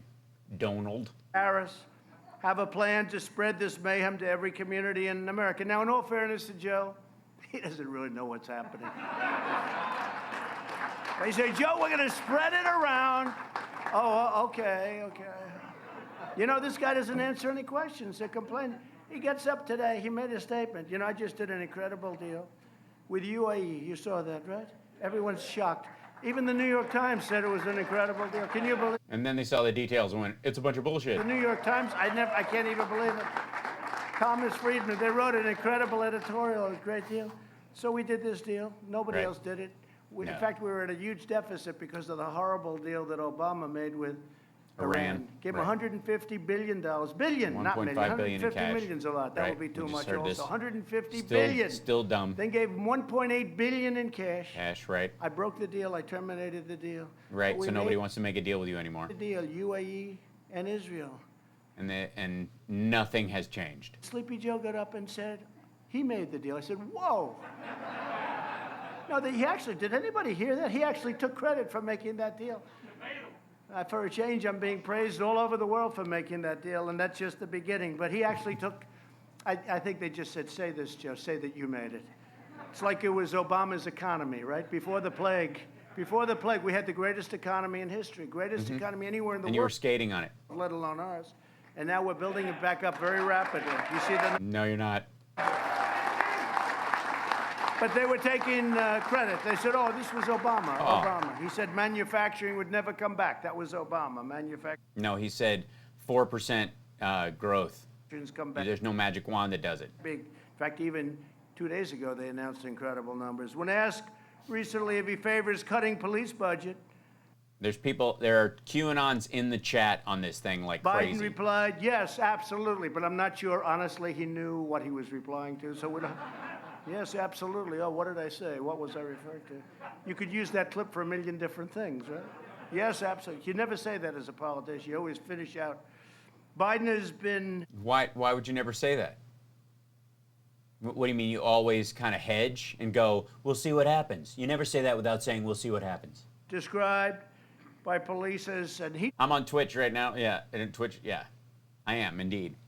Twitch.tv/Hal Sparks. Join us. described the police. You saw that as the Don't worry about this lip shits. This is just garbage. enemy. He said it's the enemy. Kamala. Oh, not in the chat in there. On the chat on this show. On the Fox site here, the Fox Business site where all this is happening. See this? I mean, it's not that surprised. It's not that surprising that. Yeah, there we go. It's not that surprising that they have a bunch of Trump people in there and maggots and whatnot, but there's a ton of QAnon that comes through there as well. That's what I was saying. Harris applauded LA's recent decision to slash its police budget. And LA really went to town on it. You saw that. Yeah, they diverted funds to mental health services and addiction counselors and the like so that they don't have to send cops to do that job anymore. So you don't have to worry about cops getting killed or killing somebody in a situation that they were never meant to take care of. And millions of dollars off the budget. After the riots in Minneapolis, Kamala encouraged Americans to donate money to the so-called Kamala. Minnesota Freedom Fund, which bailed out rapists, assaulters, and murderers. They bailed them right out of jail. Biden's staff donated to the same fund. This is, look, we can't lose this election, okay? You're going to. We can't lose. And that's not who they were bailing out. They were bailing out BLM protesters and people who were marching. You know, we're building a big wall. We're building the wall. It's up to almost. Look at her. She's all excited about it.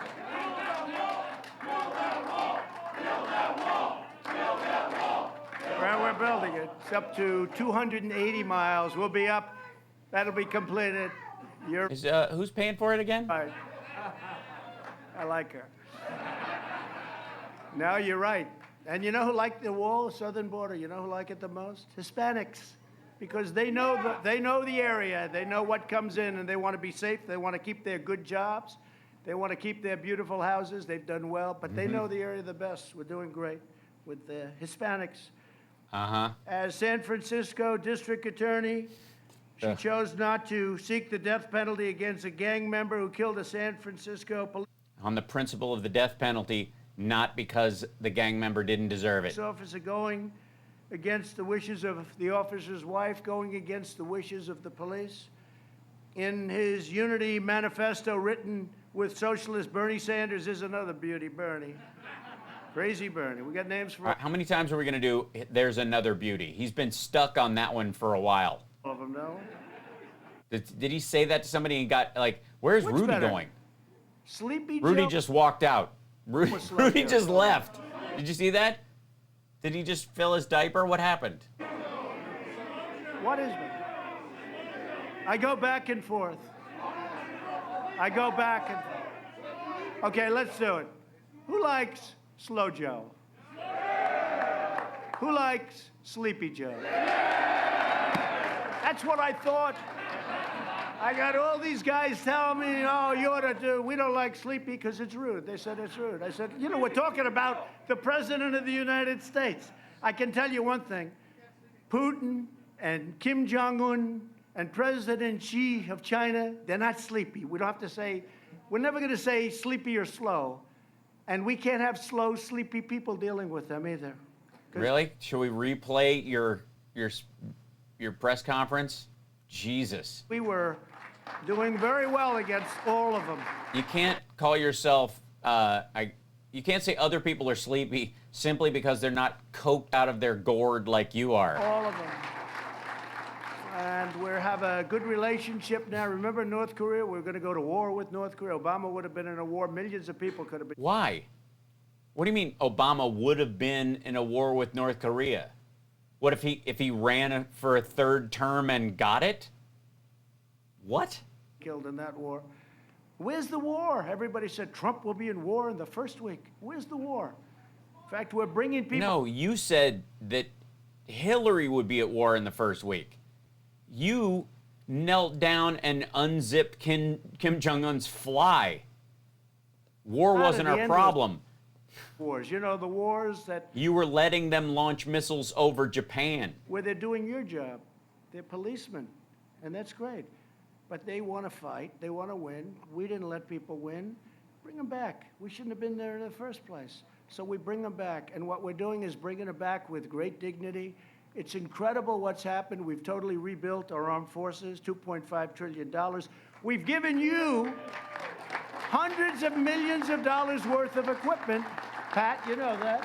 Hundreds of millions of dollars worth of equipment came out of, it was collecting dust, right? It was Army surplus. Yeah, Army surplus that you gave to cops. Stuff and all the different, it was beautiful stuff.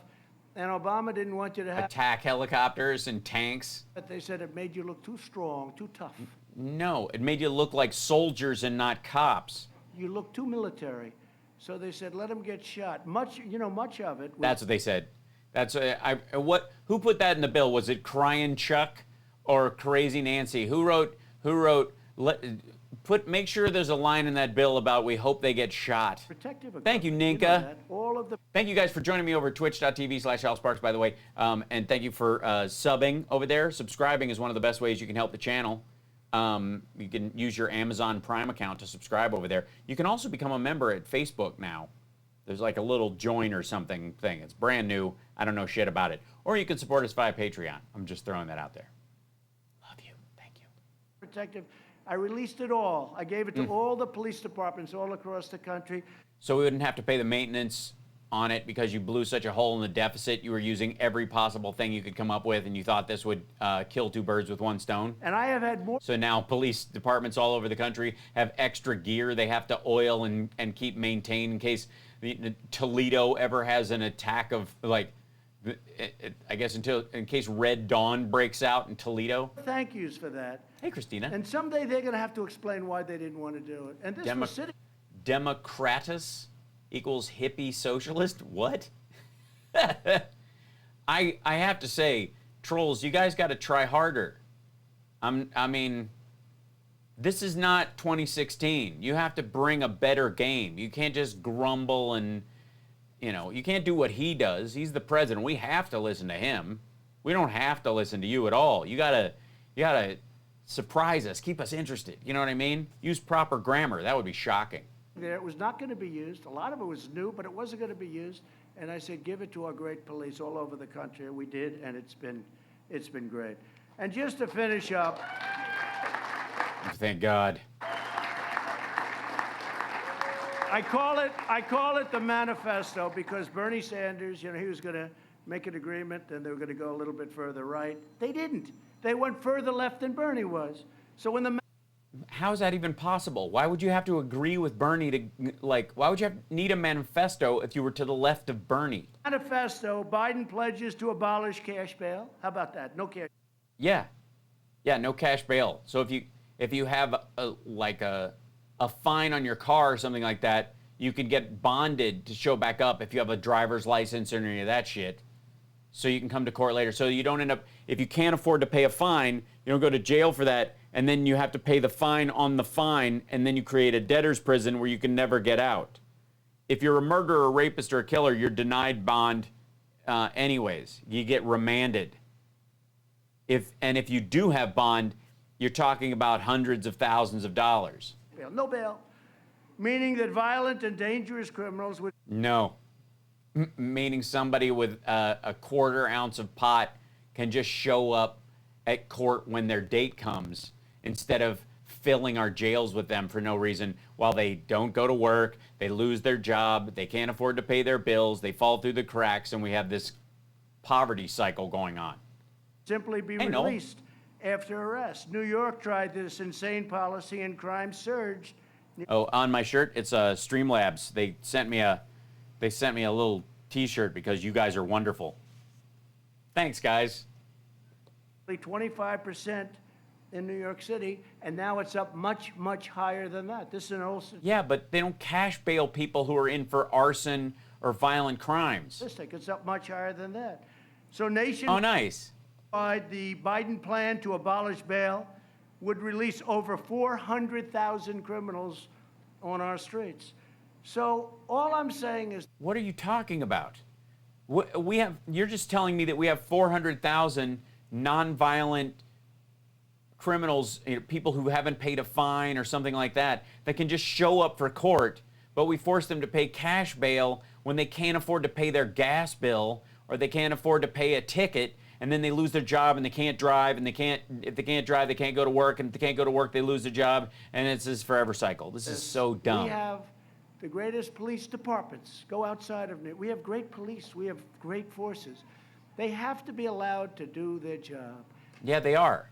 But they don't need to have somebody who's got a warrant for unpaid parking tickets to have to be jailed automatically and pay cash to get out, and if they can't, stay in jail. So cops have to make a decision where they know that the punishment will be outsized against the severity of the crime, so they have to make the judgment call there whether to write it off and let somebody go or not write something up. You're going to have, and I've seen Pat and I've seen you, you're going to have a bad apple. You're going to have somebody makes a horrible mistake. You're going to have somebody has a bad moment. But it may be just a bad apple. We've seen it. But that doesn't mean we're going to close up our police departments and, like in Minneapolis, tell them to run. Leave. Did you ever see anything like that? Where they left. We can't ever let that happen. We sent in the National Guard 5 or 6 days later. We waited. Which was 3 days after it started, and Terrence Floyd, George Floyd's brother, had already told everybody this is not what they would want. What is that look on your face? That Terrence Floyd's brother had said, hold up the peace sign. None of this looting or destruction can be said to be in my brother's name. This is not what he would have wanted. And then it started to die down that night. We waited. Kamala's a criminal. Grow up. See, you got to try harder than that. Who said pot smokers are criminals? Within 1 hour, the whole thing was, you never heard of anything. On the monuments and statues, you saw that?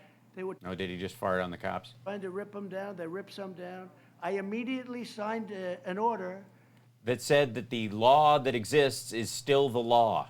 And then I'm going to pretend that because I signed an executive order about the law that already exists, you get a law? What the shit are you talking about? that if you get caught ripping down a monument or a statue, you get 10 years in jail. 10 years, not... Yeah, that's already in the... That's the law already.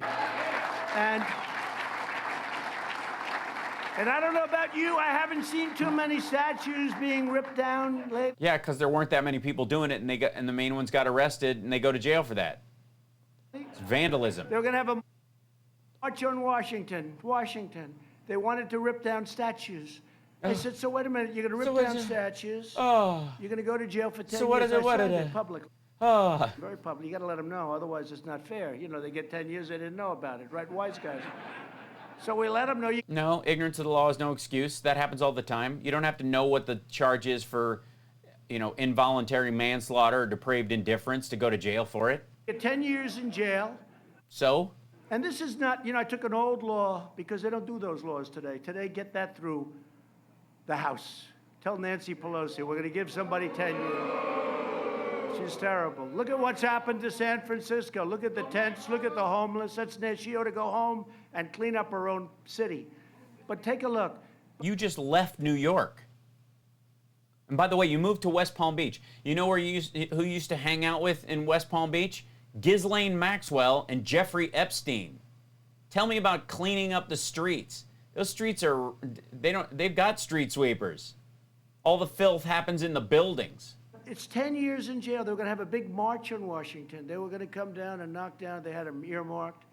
And earmarked. As soon as they announced that, nobody showed up. It was amazing. Big march, nobody showed up. They said... You mean the big march that wasn't actually scheduled? We're going to do it the following. That was a Thursday night. We're going to do it the next night, Friday. Nobody showed up except 4 people. They all got arrested because they were the 4 people that the media had on top of the statue of Andrew Jackson doing damage. Almost got it down. And I'll say something. The Washington, the D.C. police were great because they had the ropes. You saw the ropes. They were ready to pull it down. They were all set. Yeah, all 4 people. And our guys said, stop it. And those guys ran in, and that thing was over. Those Oh, my God. 35 cops were able to take down 4 hippies. D.C. police did a job. That wasn't like, they did a job. So we're going to give you back your stature.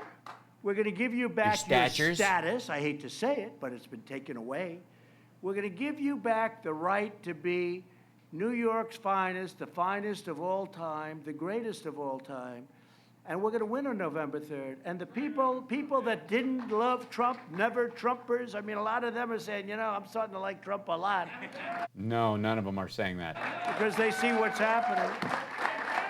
And we're going to give New York a real shot, and I think we have one hell of a shot at doing it. I just said this morning, the New York Post, which has been great. Oh, God, just leave. The New York Post had a cover story. He can't stop. Like, he's supposed to. I just want to finish on me blowing myself. About that. They came and interviewed me at the Oval Office, and they talked about law and order in the city. And I said, I did very well, Republican-wise. I did very well. We did great.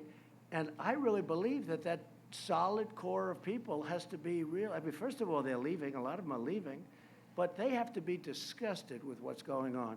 So I said then and there, and I said it today. I put it out today strongly. We're going to go and give New York a real shot. I think we have a real chance of winning New York. But yeah, I suppose you could put those resources since you're losing Texas. We're going to give you so much of what you're looking for because I know exactly. It's so easy. Thanks.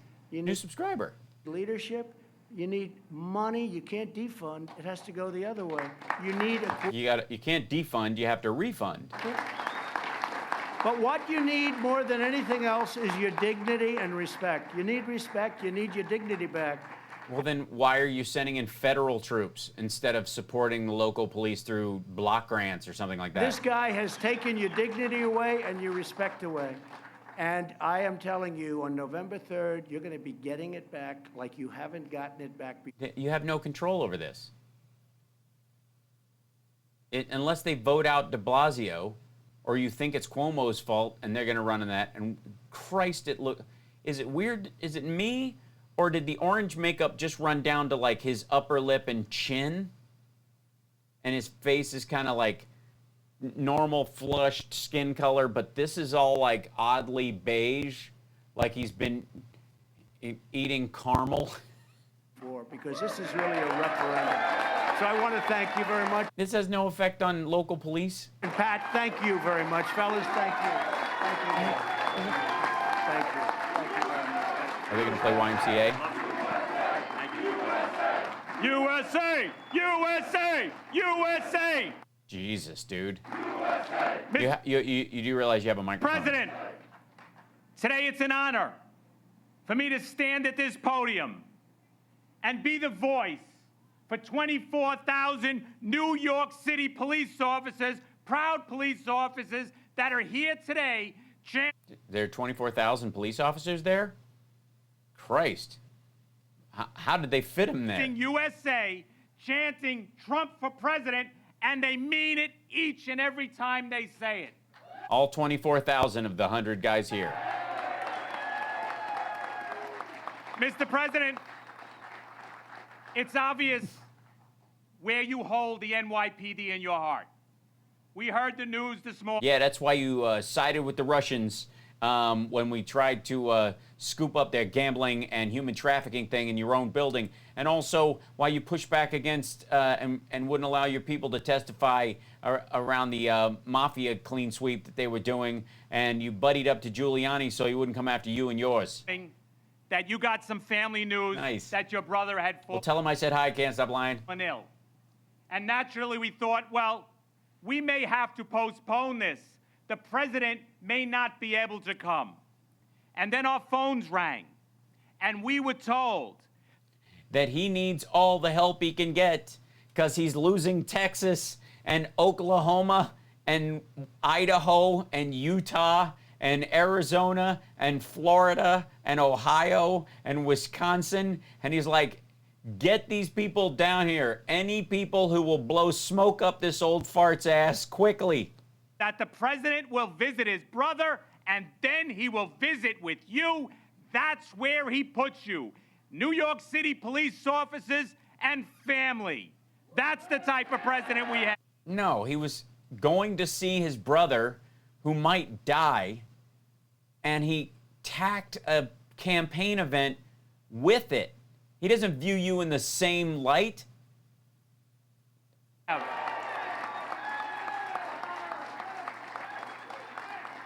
Mr. President, we know that you did not go to Fred Jr.'s funeral, and that you would probably not go to any of our funerals either, because you view us the same way you view family. If we don't have your ex-wife's tits, you're not interested in looking at our legs when we walk up on the stage. And that... Mr. President, it's what we all have in common here today, is that we all have a police officer's shield in our hip pocket. We all have friends and family that are here to support you. And more importantly, in this crowd... This is like the angry Henry Winkler. Like if Henry Winkler after Happy Days had gone the way that Scott Baio went. Is our family members too. The ones that worry what happens when their loved one takes that last step off the stoop and goes to work and they know they may not come back. Yeah, I have Ellie in my family too. This asshole endangers them. And we know you understand that, Mr. President, because you're constantly, always loud about the support for New York City police officers. Mr. President. Yeah, but you don't make a distinction between the behavior that would keep them alive and making them, and the behavior that makes them the enemy to a big portion of the population. And if you don't make that that specific difference, I can't speak today. I'll be all right. I'm fine. I'm just tired of the same shit. If you don't make that distinction, then basically you're just muddy the waters, and you're not being a leader about it. You're just yelling that all, there's some bad apples, but I'm for the cops, and everybody's against you. So anybody who has an issue with the cops ends up being in a camp full of people who would shoot a cop in the head in his mind. Build. The borough where your father started. No, he's not the fop head. This is the Benevolent Society. In South Jamaica is sliding back. The borough in which you build so many skyscrapers was just recently looted. Our city is sliding back because Rudy's back. The mantra, the false narrative that not only City Hall, what is he zipping? What? The second floor in the State House, whoever he talked to ran the other way. Legal those issues. that want to become president are. They kiss his ass and admire him because he represents straight white male supremacy and absolute dominion over non-straight white male humanity. Maybe. I mean, there's cops of color in there. Part of it is that this has nothing to do with it. Is that the thin blue line idea, and the reason that cops kind of form a wall against any criticism is because they recognize that a lot of times they walk up and tap on the glass of every car they go up and go, hey, can I see your license and registration? Every 16th one, on average, fires a shot through the glass. So that's in terms of their experience. So they tend to take each other's word for it that the threat level is equally high across it, and there's reason to believe that. Most human beings who are in that situation often turn that way. So that's why a lot of people use the phrase systemic racism in the police force. The reason they've started saying that instead of straight up racism is because black and brown and Asian cops often will respond exactly the same way. So it's the belief that it's a systemic problem that causes those black and brown cops to act that way towards black and brown people, even though they also act that way towards white people. The systemic phrase comes from that idea. So cops tend to draw a line like, we don't trust, there's cops and there's citizens and there's a wall between us because the first time you drop your guard is when you end up stabbed by the person you were there to help. That's a lot of the mentality, and you can forgive them for having it. You just have to, again, you have to recognize that and say, yeah, I get that. And you need to constantly recognize that so that when a bad cop acts, it's easier for them to separate out. If you just go all cops are bad bullshit, then of course they're going to line up because all cops are not bad. They are absolutely not. And they spend a lot of their, I mean, there was a female cop who was killed a couple of days ago, just shot in the head for being a cop. She wasn't in the process of pulling somebody over or taking down a suspect. She was assassinated effectively. And that's how that stays in your head when if somebody, I don't know what your job is, but if somebody said, somebody is walking up and shooting insurance adjusters in the head just for being insurance adjusters, all the insurance adjusters in the country would suddenly be as paranoid as police officers, as beat police officers and traffic cops. It's very distinct. So what you can do, what's very important, if you believe that there's some sort of inherent systemic racism that's weaved its way into the police force and done all those kind of things, what you have to do is when cops do the wonderful things that they do all the time, delivering babies, saving lives, and people like the Vegas cop who is literally in a wheelchair because during the riots he was shot in the head. You have to appreciate the sacrifice of those people, and you have to be overt about it so that when the bad ones act out, you can draw a line that's meaningful. Passing this false narrative that New York City police officers and law enforcement are evil. How absurd is that? Yeah. Nobody in the Democratic Party thinks that. Nobody thinks New York cops, especially AOC and the people who've been elected to office, which are the ones they fear monger about the most, thinks that New York police officers are evil. Blame us for society's ills. Well, No, they don't. But you give seed to certain violence that occurs when you don't when you don't purge the ones among you you know are bad. Tell you this, Mr. President, I know you know that. And it's hard for this guy because he's in a benevolent society, and the same with the Fraternal Order Police. It is hard for them to give an inch because it opens the door for people to sue and do all kinds of other stuff. So it's easier for them to hold a line and make it very black and white to protect themselves. That's why the flag with the blue line in the middle of it. It's black and white. It's a black and white flag. That's indicative of the mindset that you find yourself in. Passionate people on the face of the earth are New York City police officers. Well, I would say that, like, all the doctors and nurses and the EMTs and the firefighters have a level of passion to them as well. I think the FBI there also. I think there's a lot of passionate Wall Street traders, too. If you see those guys yelling about, there's a lot of passion going around. Mr. President. Yeah, Black Richie Rich says, don't think they're evil, but this guy's a jackass. Exactly. But it's his job to be the jackass because he is representative of an imbalance in public perception. And the problem with the Benevolent Society, and to some degree the Fraternal Order of Police, is that they really only do any publicity around police issues when there's been a killing or a shooting that went sideways. Instead of using the dues that the cops give them or the membership fees, whatever they are. I don't know if they're different for the FOP versus the Benevolent Society. I don't know how they collect that shit. Using it as a proactive demonstration of the good work cops that do, and interacting with the media in a way that people recognize that when they call a cop, they can trust them, and doing all that stuff, which it would arguably be their raison d'etre. It's like literally the reason they exist.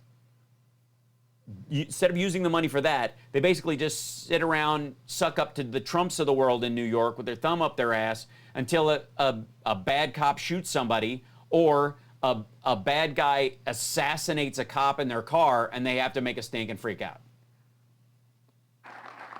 If you look at the crime numbers in New York City, we're sliding back where we're at shooting. Well, somebody said if your nurse happened to kill a few, we wouldn't back her. But there are a lot of stories of nurses and nurse practitioners murdering patients, either as angels of death or as serial killers over time, who've killed dozens of people. Far more nurses over time have murdered more patients than there have ever been cops shooting unarmed people who were not a threat, numerically speaking. I mean, the nurses that get caught, my mom's a nurse, the nurses that get caught who've done that over time, who are like, I mean, they're basically like serial killers, like 8 or 10 of them, but they've killed dozens of people. That doesn't stop you from going to the doctors and nurses and all that stuff when you get sick, because the AMA doesn't spend all their time saying, leave nurses alone, this serial killer is not a problem. You know, this is, you know, they're part of us. They don't build a wall around that person. They go, Jesus Christ, fuck her, get her out of here, or him.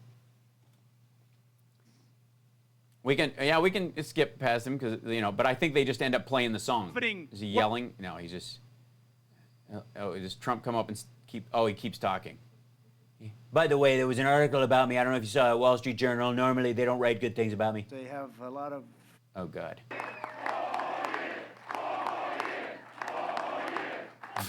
Look how miserable he looks when they're yelling 4 more years. He's like, fuck. How do I believe we should defund the police? Absolutely not. We should fund mental health services. And if you haven't, I can't tell a city council what they prioritize, but it's more about what happens after people are arrested than before. One of the areas, okay, so you have police, 911 is the pivot point wherein people call. I got a person over here with a knife, I've got a domestic violence thing, I've got a robbery, I've got a murder, there's a dead body, you know, all the shit that goes through 911. 911 sends dispatches on the level of cops. They send a patrol car, there are traffic cops in the area, they'll send detective units out if there's been a homicide. It's kind of immediate, right? But they've got a tiered system. They'll send EMTs and cops, that kind of shit. So 911 does that. There should be funding for, thank you, Ronald Reagan, mental health services where they can go first. If there's a person that is threatening self-harm, having a mental health event or episode that doesn't involve cops showing up in uniform with guns, that might trigger the person who's already freaking out on drugs, having a suicidal ideation moment, those kind of things. That shouldn't be a cop's problem, and the cop shouldn't be the solution in this. Just go on YouTube and look at all the shooting breakdown videos that are on there, many of whom where somebody's called their adult son who lives at home is having a mental health episode. He's got a knife. He stabbed his stepdad, and now he's out on the stoop with a knife. He's not going to drop that knife. He wants to die that day. And so he's using the cops to die, essentially. There should be other recourses available in those circumstances where maybe you have police there, but they're further back, and people who are mental health experts are the first ones at scene, like a hostage negotiator, unarmed, talking to this person first. So that they might, instead of them immediately going, guy's got a gun, it's pointed at me, they can't not point a gun at him because he might stab somebody else. He just stabbed his stepdad. Of course there's a chance he'll kill someone. So the police are handling the situation that on the merits may have had other solutions. But it's not their fault You're sending a hammer to a situation where there may not be a nail present, as it were. It's not the hammer's fault, and they're acting on our behalf. So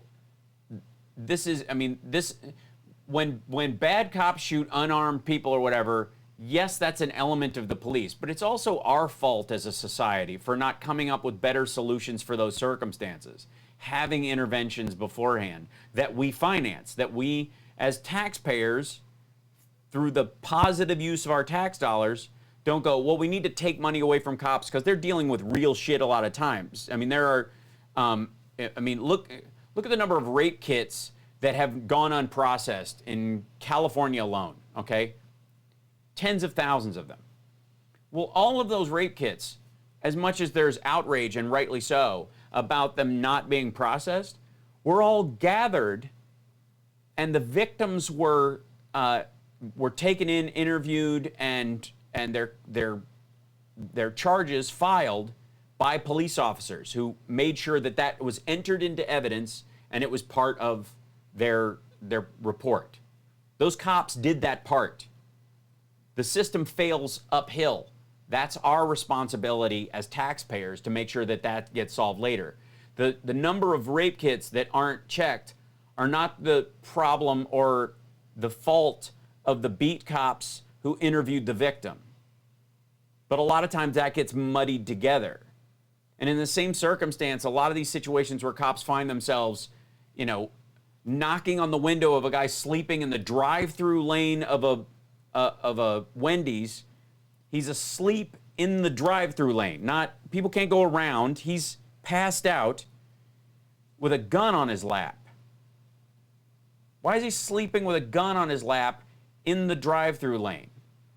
And now the person calling 911, for all they know, that's a person who's had a heart attack in the car. That they died sitting there. Gun or no gun, they may not even see it, but that person is unconscious and not responsive in their car. How do they know they're sleeping? They're not rolling the window down and checking for a pulse. They're just calling 911. So when they call 911, there should be other recourses. An EMT should have knocked on that window first.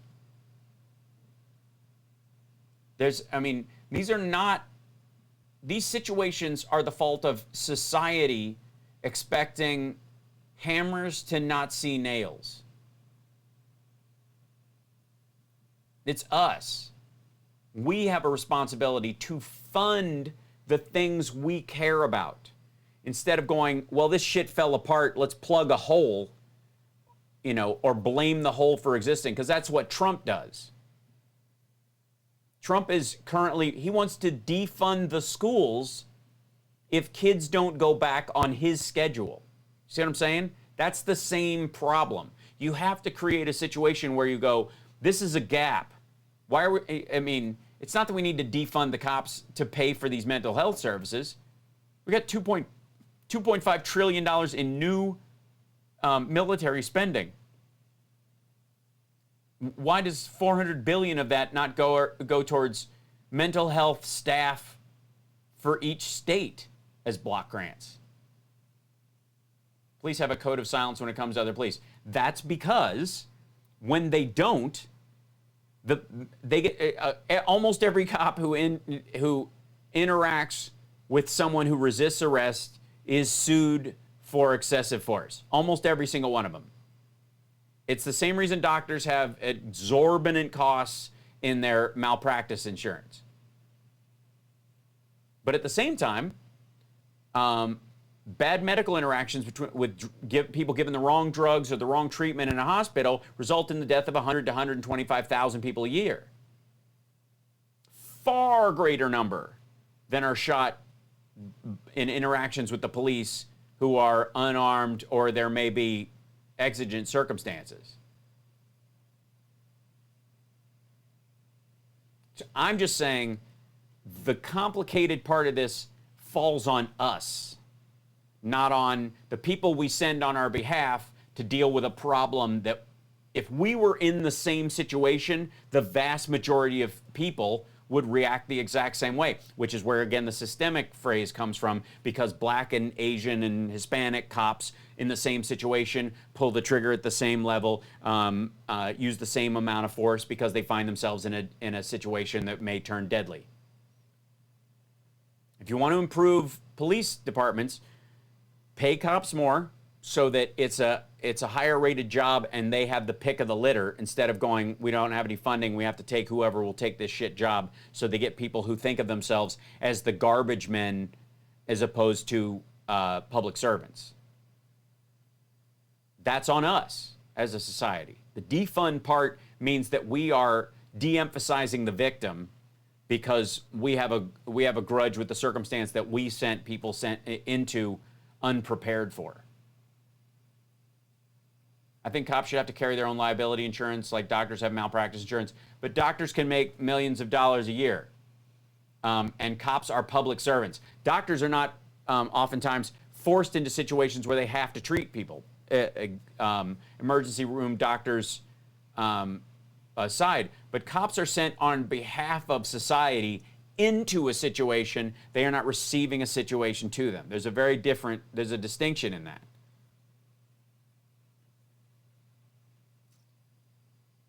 Stop letting someone take seats in local government because no one else is interested. That's exactly right, Makarama. That's a distinct part of this. I blame conservative, Christian, right-wing, Republican, white, straight white American males. That's a very narrow group of humans. Hal, this is a whole new conversation we're dropping now.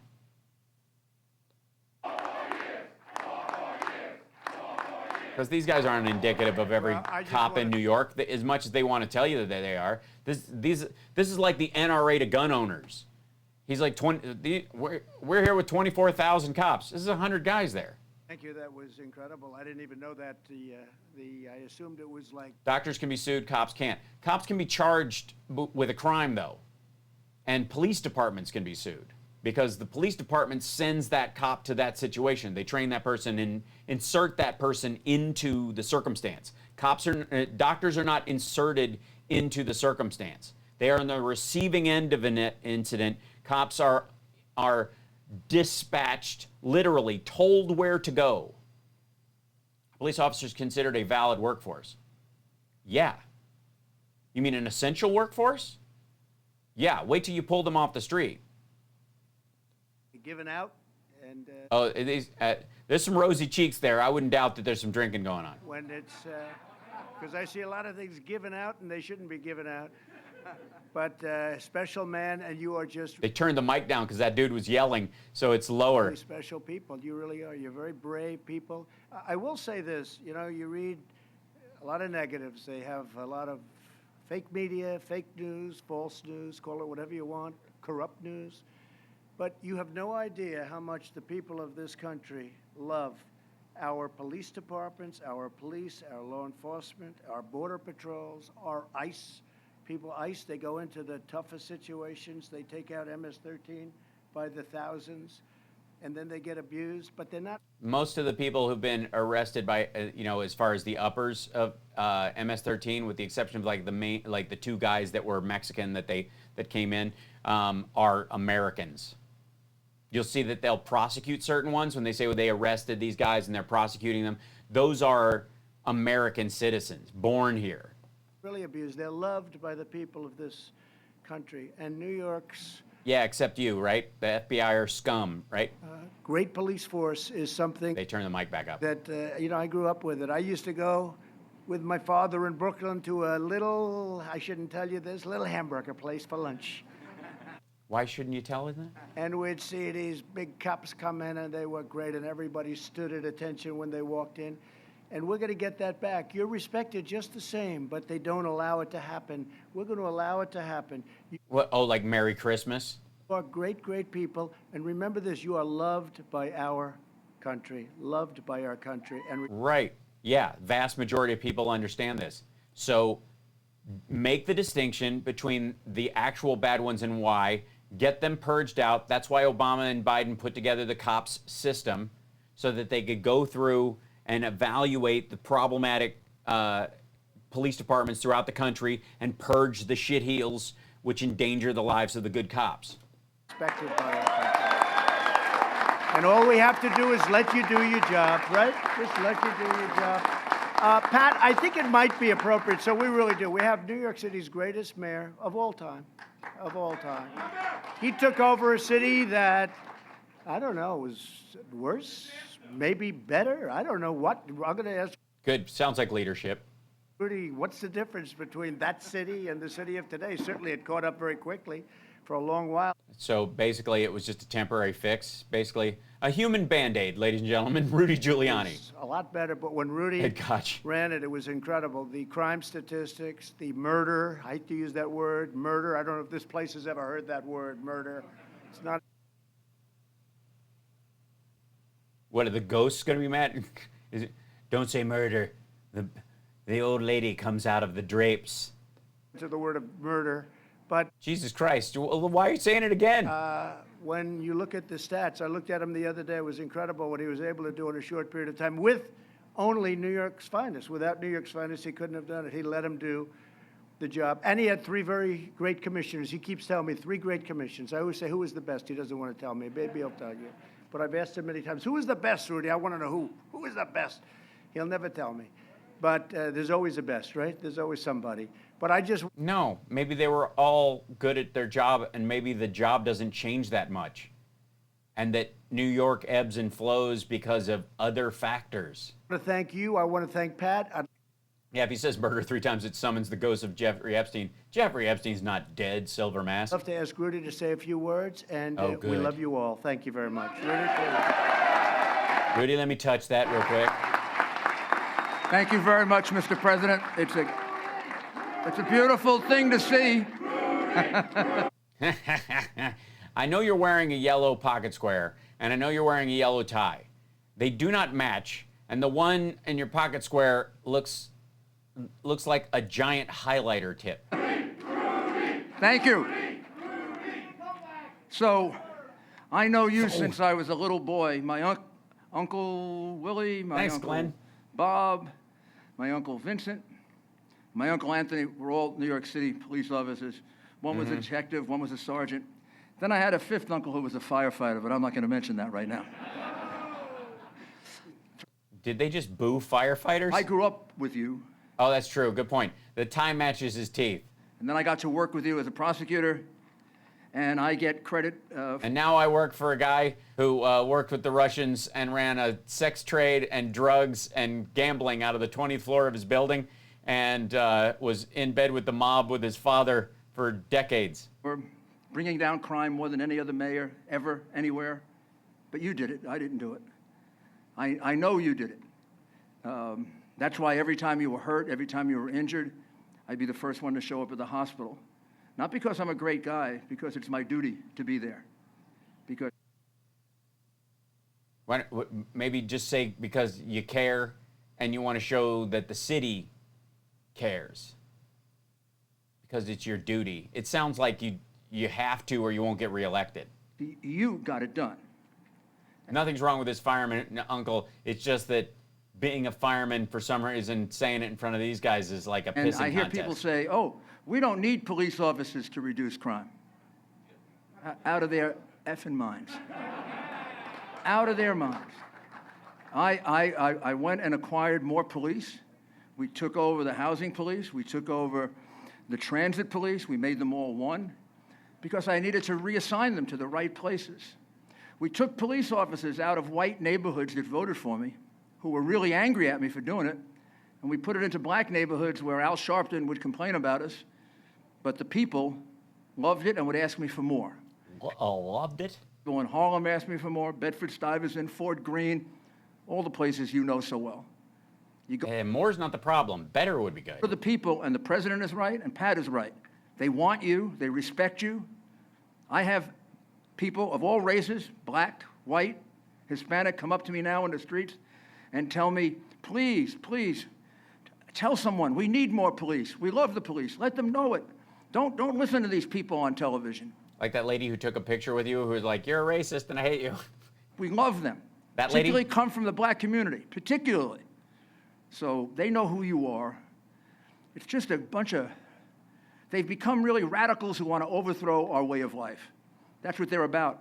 And you're part of it. You're in the way. You're in the way of their being able to create a socialist government, to create a government where, well, it's going to be created because they get people to hate America. That's why they burn statues. That's why they burn flags. That's Do they burn the statues? why they kneel during the national anthem. Oh, I see. So kneeling during the national anthem is because they want to create a socialist America so they can burn statues? That's why they say... Can you burn a marble statue? Or just the metal ones? I suppose you can melt them down. Of course we don't kneel. What do we do during the national anthem? We stand up, right? And what do we do? Yeah, look at Trump back there. Yeah, we stand, or whatever. Never mind that the taking of the knee was a reference to a friend of Kaepernick's, who was a military guy, who was a friend of his who was a vet, and he's like, I don't want to turn my back, but what's a way I can show respect, but also how, the displeasure with the way it is, and to protest in a way. And he goes, well, you could take a knee because it means you can't go any further. It means you can go no further. That's a sign, like I will go here but no further as a protest, but it doesn't mean turning my back on the flag. And so he started doing that as a peaceful protest. And then you shit on the peaceful protest of it, and then you end up with, well, if you're not going to let us peacefully protest, I suppose a fire is in order. That's what we teach our children. It's all being done for a purpose, though. Uh-oh. It's all being done for a purpose. Right. They want us to believe that our country was founded by an evil man, that our first president was an evil man, that the author of our liberty was an evil man, that the emancipator was an evil man, that the general who won the Civil War was an evil man. Trump thinks he's all those people. Because they want to convince. He doesn't know who he doesn't know who Rudy Giuliani is talking about. Enough people were a hateful. Yeah, this is the first I've heard of it too. YouTube. Country, and they teach that in our schools now. They teach it. They're terrible that they teach this in the schools. 1,000 schools have a curriculum which says that America has never been able to overcome the horrible sin of slavery, and that all Americans are responsible for it. Well, not all, I guess, technically speaking, if it was supposed to be this, anti-white racist thing that only the white people. Of course, I would argue that only the people who are fighting to keep the Confederate flag around. I think the children of abolitionists and Northerners who lost a relative or a great-grandparent in the Civil War might have a thing or two to say about what side of history they were on. You believe that? We're teaching that to our children.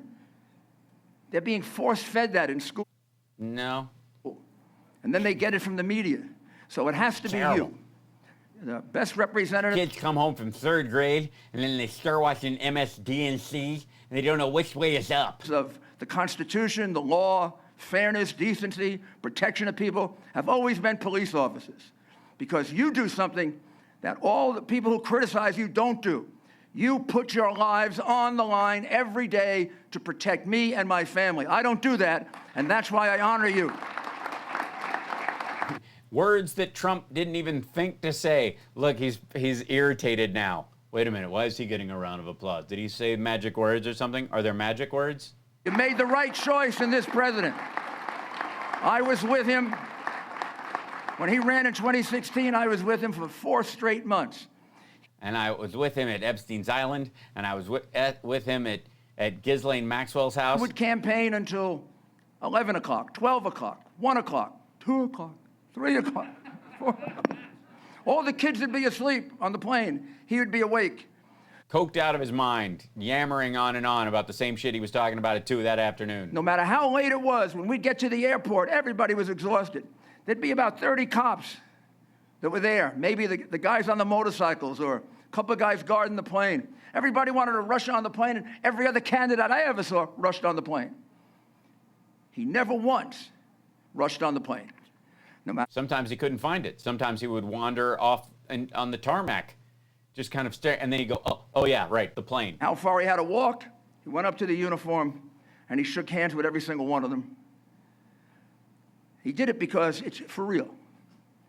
He's not a politician. He's actually a real person. With 0 friends, he and his father wouldn't rent to black people. And that's why That's why I snake crushed European Sudafed into the office, in the Oval Office for him whenever he asked. he's accomplished in 3.5 years more than Oh, is the tip jar full? Sorry. any other president. Thank you.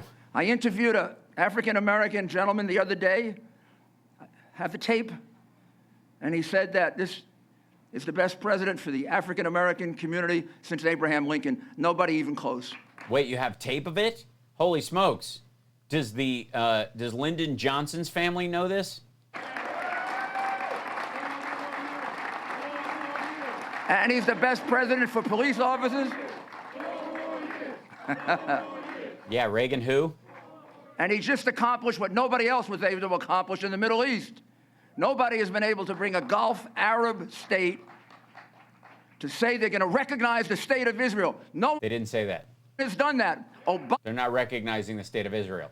They're normalizing diplomatic relationships with them without recognizing Obama made it almost impossible to do it because he had an animosity toward Israel that was sick. He's turned that all around. He's turned having an animosity towards the UAE that was sick. What? around the reputation of our country in the world. Uh-huh. He made it the greatest economy we've ever had. Yeah, all by himself.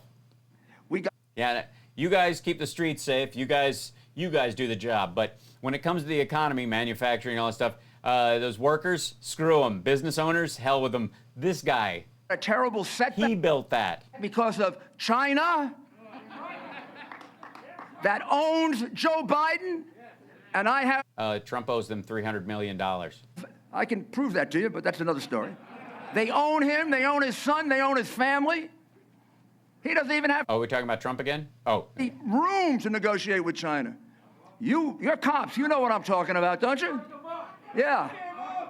Like, all that money for the kid was for the kid? China's going to give away. Yeah, that they got that 4 years before Biden actually worked with that company. $1.5 billion to that kid who can't hold a job? No, he didn't join the company for 4 years. I'm not going to say why. But that's because you don't know why. Some of you are probably detectives. You figure out, why did they give $1.5 billion to the Biden family when Joe Biden was negotiating for us, U.S.? They didn't. Oh, by the way, he lost in every negotiation. But the family made $1.5 billion. No, they didn't. I got to say any more? Yeah, you do. Explain how Hunter Biden joins a company 4 years after they get their initial $1.5 billion investment, and that was because of a negotiation or a payoff that Biden negotiated but failed at 4 years later. I feel sorry for Joe. I feel sorry that he has senility. I feel senility. He has senility. He's become very senile in his old age. For the country that he picked a horrible prosecutor. Horrible prosecutors. Yep. Prosecutors are the worst. Woman is a bully. She's a bully. Oh, bullies are terrible. They are. That's awful that he would pick a bully. Ladies and gentlemen, a bully? What? She's a bully. Here's what I mean by that. Okay, what do you mean by bully? Prosecutors, like cops. She prosecuted little people. Little people. And she wouldn't prosecute big people. Big people. She's just children and no adults. Just beating up toddlers, wedgies. All the politicians in San Francisco, all Willie Brown's friends, they went free. But she went after 1,500 marijuana smokers. Marijuana smokers. Not people. Yeah, did she? Did you actually look at the fact that the 1,500 marijuana smokers that we're talking about were people where that was a secondary charge, the fact that they had used a knife in the commission of a crime or had shot somebody, they also had pot on them and it was illegal? So that was one of the ancillary charges? Selling it to smokers. And then when she was asked if she smoked marijuana, she said, ha, ha, ha, ha, yeah. Tell me this isn't a horrible person. This isn't a horrible person. Put people in jail for something that you laugh about, but you put them in prison and take their liberty away. No, they did other shit too. Like it was like when you're a rapist and they bust you and you have pot in your pocket, they don't go rape plus pot. They charge them separately. So on the books, it was not possession with intent to sell. It was not.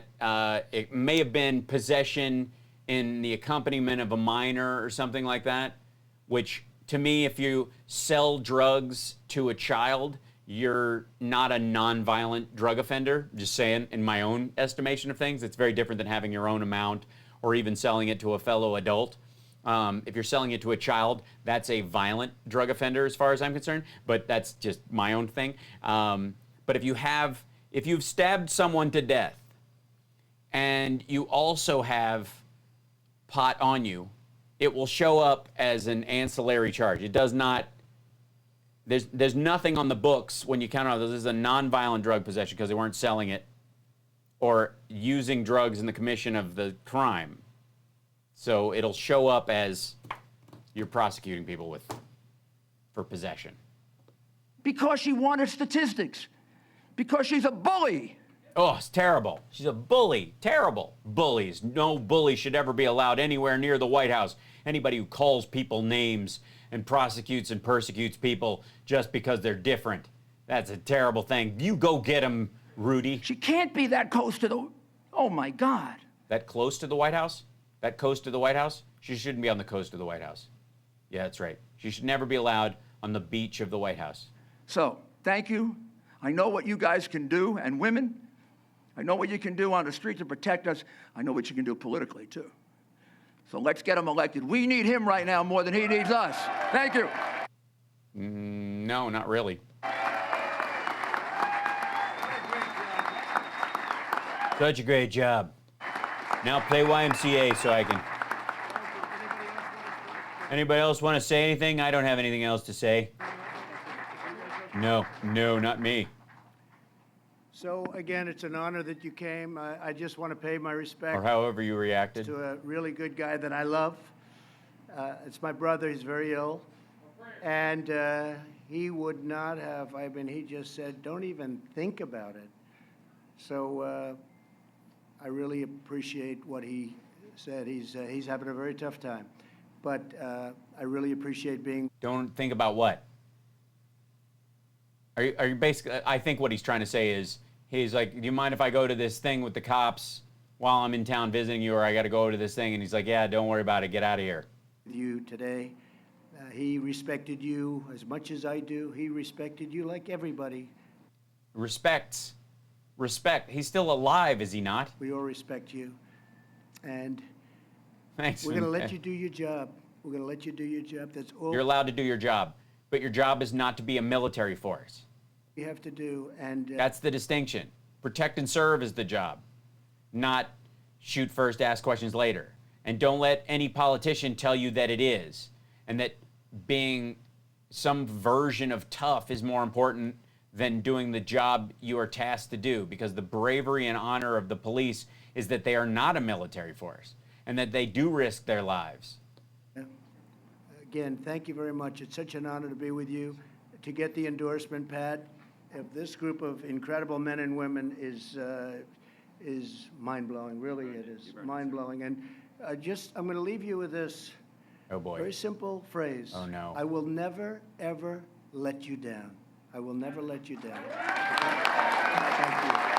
I will just foment destruction and poverty so that you are constantly encountering desperate people who are heavily armed, and I will do nothing to stop weapons from dumping onto the streets of the country, so that when you do come up against an armed criminal, they will have a Glock with an auto sear pin and an extended mag, and that they can duct tape to the side of it, and you can't even ask them a question before they open fire. I will never let you down. When you're on the receiving end of that, I'll just wave as I drive by and go, where are they driving? They're just, is that a funeral procession for another dead cop? Okay, that's sad. I'll use that in my next speech. Thank you very much.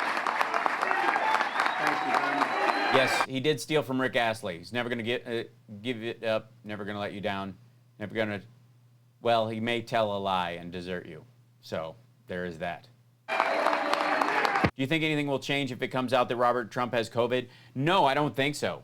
I think he'll go, he was old, it's old people, it's an old people thing, just like Herman Cain. He's got to die of something, and Trump will take what's left of, Fred Trump's inheritance from him. Oh my God. And then YMCA, because what the hell is that? It's so weird. Yeah, he totally rickrolled himself. Thanks for saying that, evil Henry Winkler. So tomorrow, by the way, this was a long one today. I thought it would actually be shorter because of some of these things. You guys are awesome. So thank you guys for jumping over to the Twitch channel, by the way. I appreciate it greatly. Those of you, especially who are, giving bits and subscribing. And thank you, Ninka Crinkles and Cassie and Thea, for gifting subs to people. It's awesome. I will get back to gaming eventually. Black Richie Rich, you and I will play someday soon. I insist. I'm getting prepped for the Sexy Liberal show, which is on the 22nd. So when I'm not doing this, that's what I'm working on. And moving, good Lord. It's crazy. So anyways, I adore you guys. I appreciate it. Thanks, folks that are on Facebook and Twitter as well, and Periscope, for joining us and kind of mingling in with the crowd. In the interim, until I'm taken out of YouTube jail, jump over to twitch.tv/HalSparks and subscribe. That would help a lot. The software worked today, for the most part. So good job, Streamlabs. Look at that. It didn't freeze up so far. I haven't shut the show. Until I can push the final button and on our see you later screen comes up and the music works, then I'm fine. Then I'm going to be okay. But until then, fingers crossed. But it seems to be working all right. All I got to do is get the audio and the video from the clips that I'm playing to sync up right. It's still off, and it drives me crazy. And it's not something I can solve right now. I wish I could delay the video, but yeah, I'm still working that part out. So forgive me if when he talks it's a little off and all that stuff. That's just not something I can. I've tried lowering the frame rate. I've done all kinds of crazy stuff. So anyways, I adore you guys. I appreciate you guys. Tomorrow is the radio show, 9 to 11 a.m. Pacific time. The Hal Sparks Radio program, Mega Worldwide, which is also the Hal Sparks Radio podcast, Mega Worldwide, on the Sexy Liberal Network. So sexyliberal.com, and you can listen to the show as a podcast there if you don't want to listen to the whole show. Or you can come in and call. Call in, 773-763-9278. You don't have to memorize it. I'll say it tomorrow during the show. But join me there, here or wherever you watch. Thank you to our Patreon subscribers on there. I appreciate you guys, to all our subscribers, the new on Twitch, for being there. Thank you guys for helping us stabilize during this weird YouTube time. Facebook and Periscope, come on over, help out. And I will see you guys later. Take care of yourself and take care of somebody else, and I will see you bright and early in the morning. Night, everybody. Have a good dinner. Big hugs. Enjoy Rachel in 15 minutes. Okay, bye.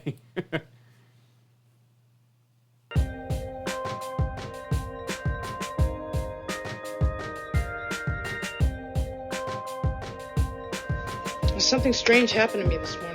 Was it a dream where you see yourself standing in sort of sun god robes on a pyramid with 1,000 naked women screaming and throwing little pickles at you? No. Why am I the only person that has that dream?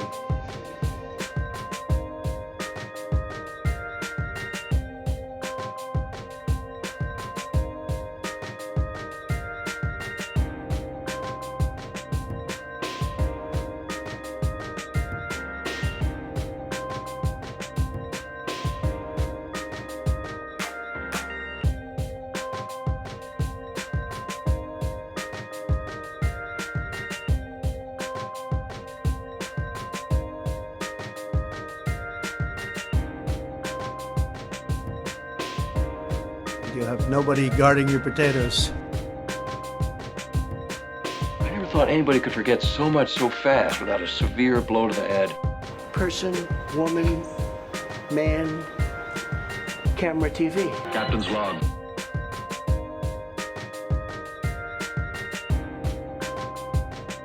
I think there's some kind of deviated prevert. So that's the kind of fight it's gonna be.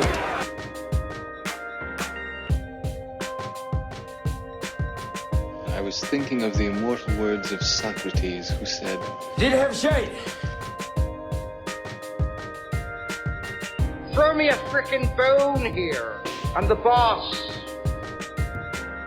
All I'm offering is the truth. We've got entirely too many troublemakers here. I'm telling you straight. It's my way or the highway.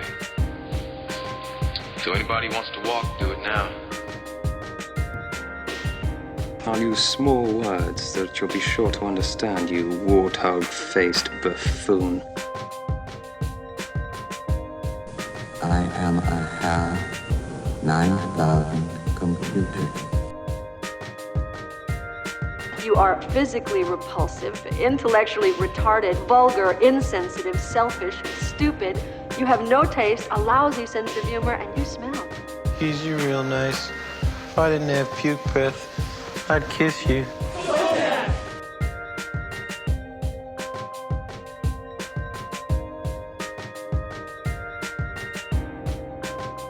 Groovy.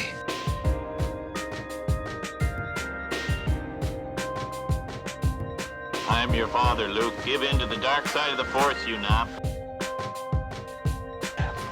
I'd like to kick his ass just once.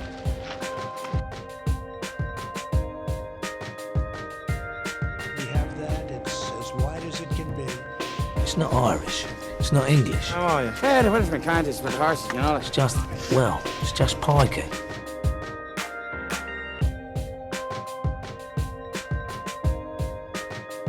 Peace! Pence! No! Well, it's a well-known fact, Sonny Jim, that there's a secret society of the 5 wealthiest people in the world, known as the Pentaveret, who run everything in the world, including the newspapers, and meet tri-annually at a secret country mansion in Colorado known as the Meadows. So who's in this Pentaveret? The Queen, the Vatican, the Gettys, the Rothschilds, and Colonel Sanders before he went tits up. Sorry, I farted.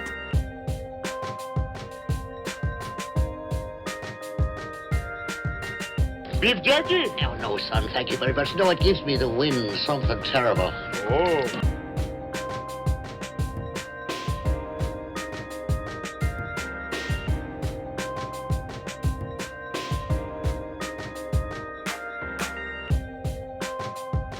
Sportos, motorheads, geeks, sluts, bloods, wastoids, dweebies, dickheads. They all adore him. They think he's a righteous dude.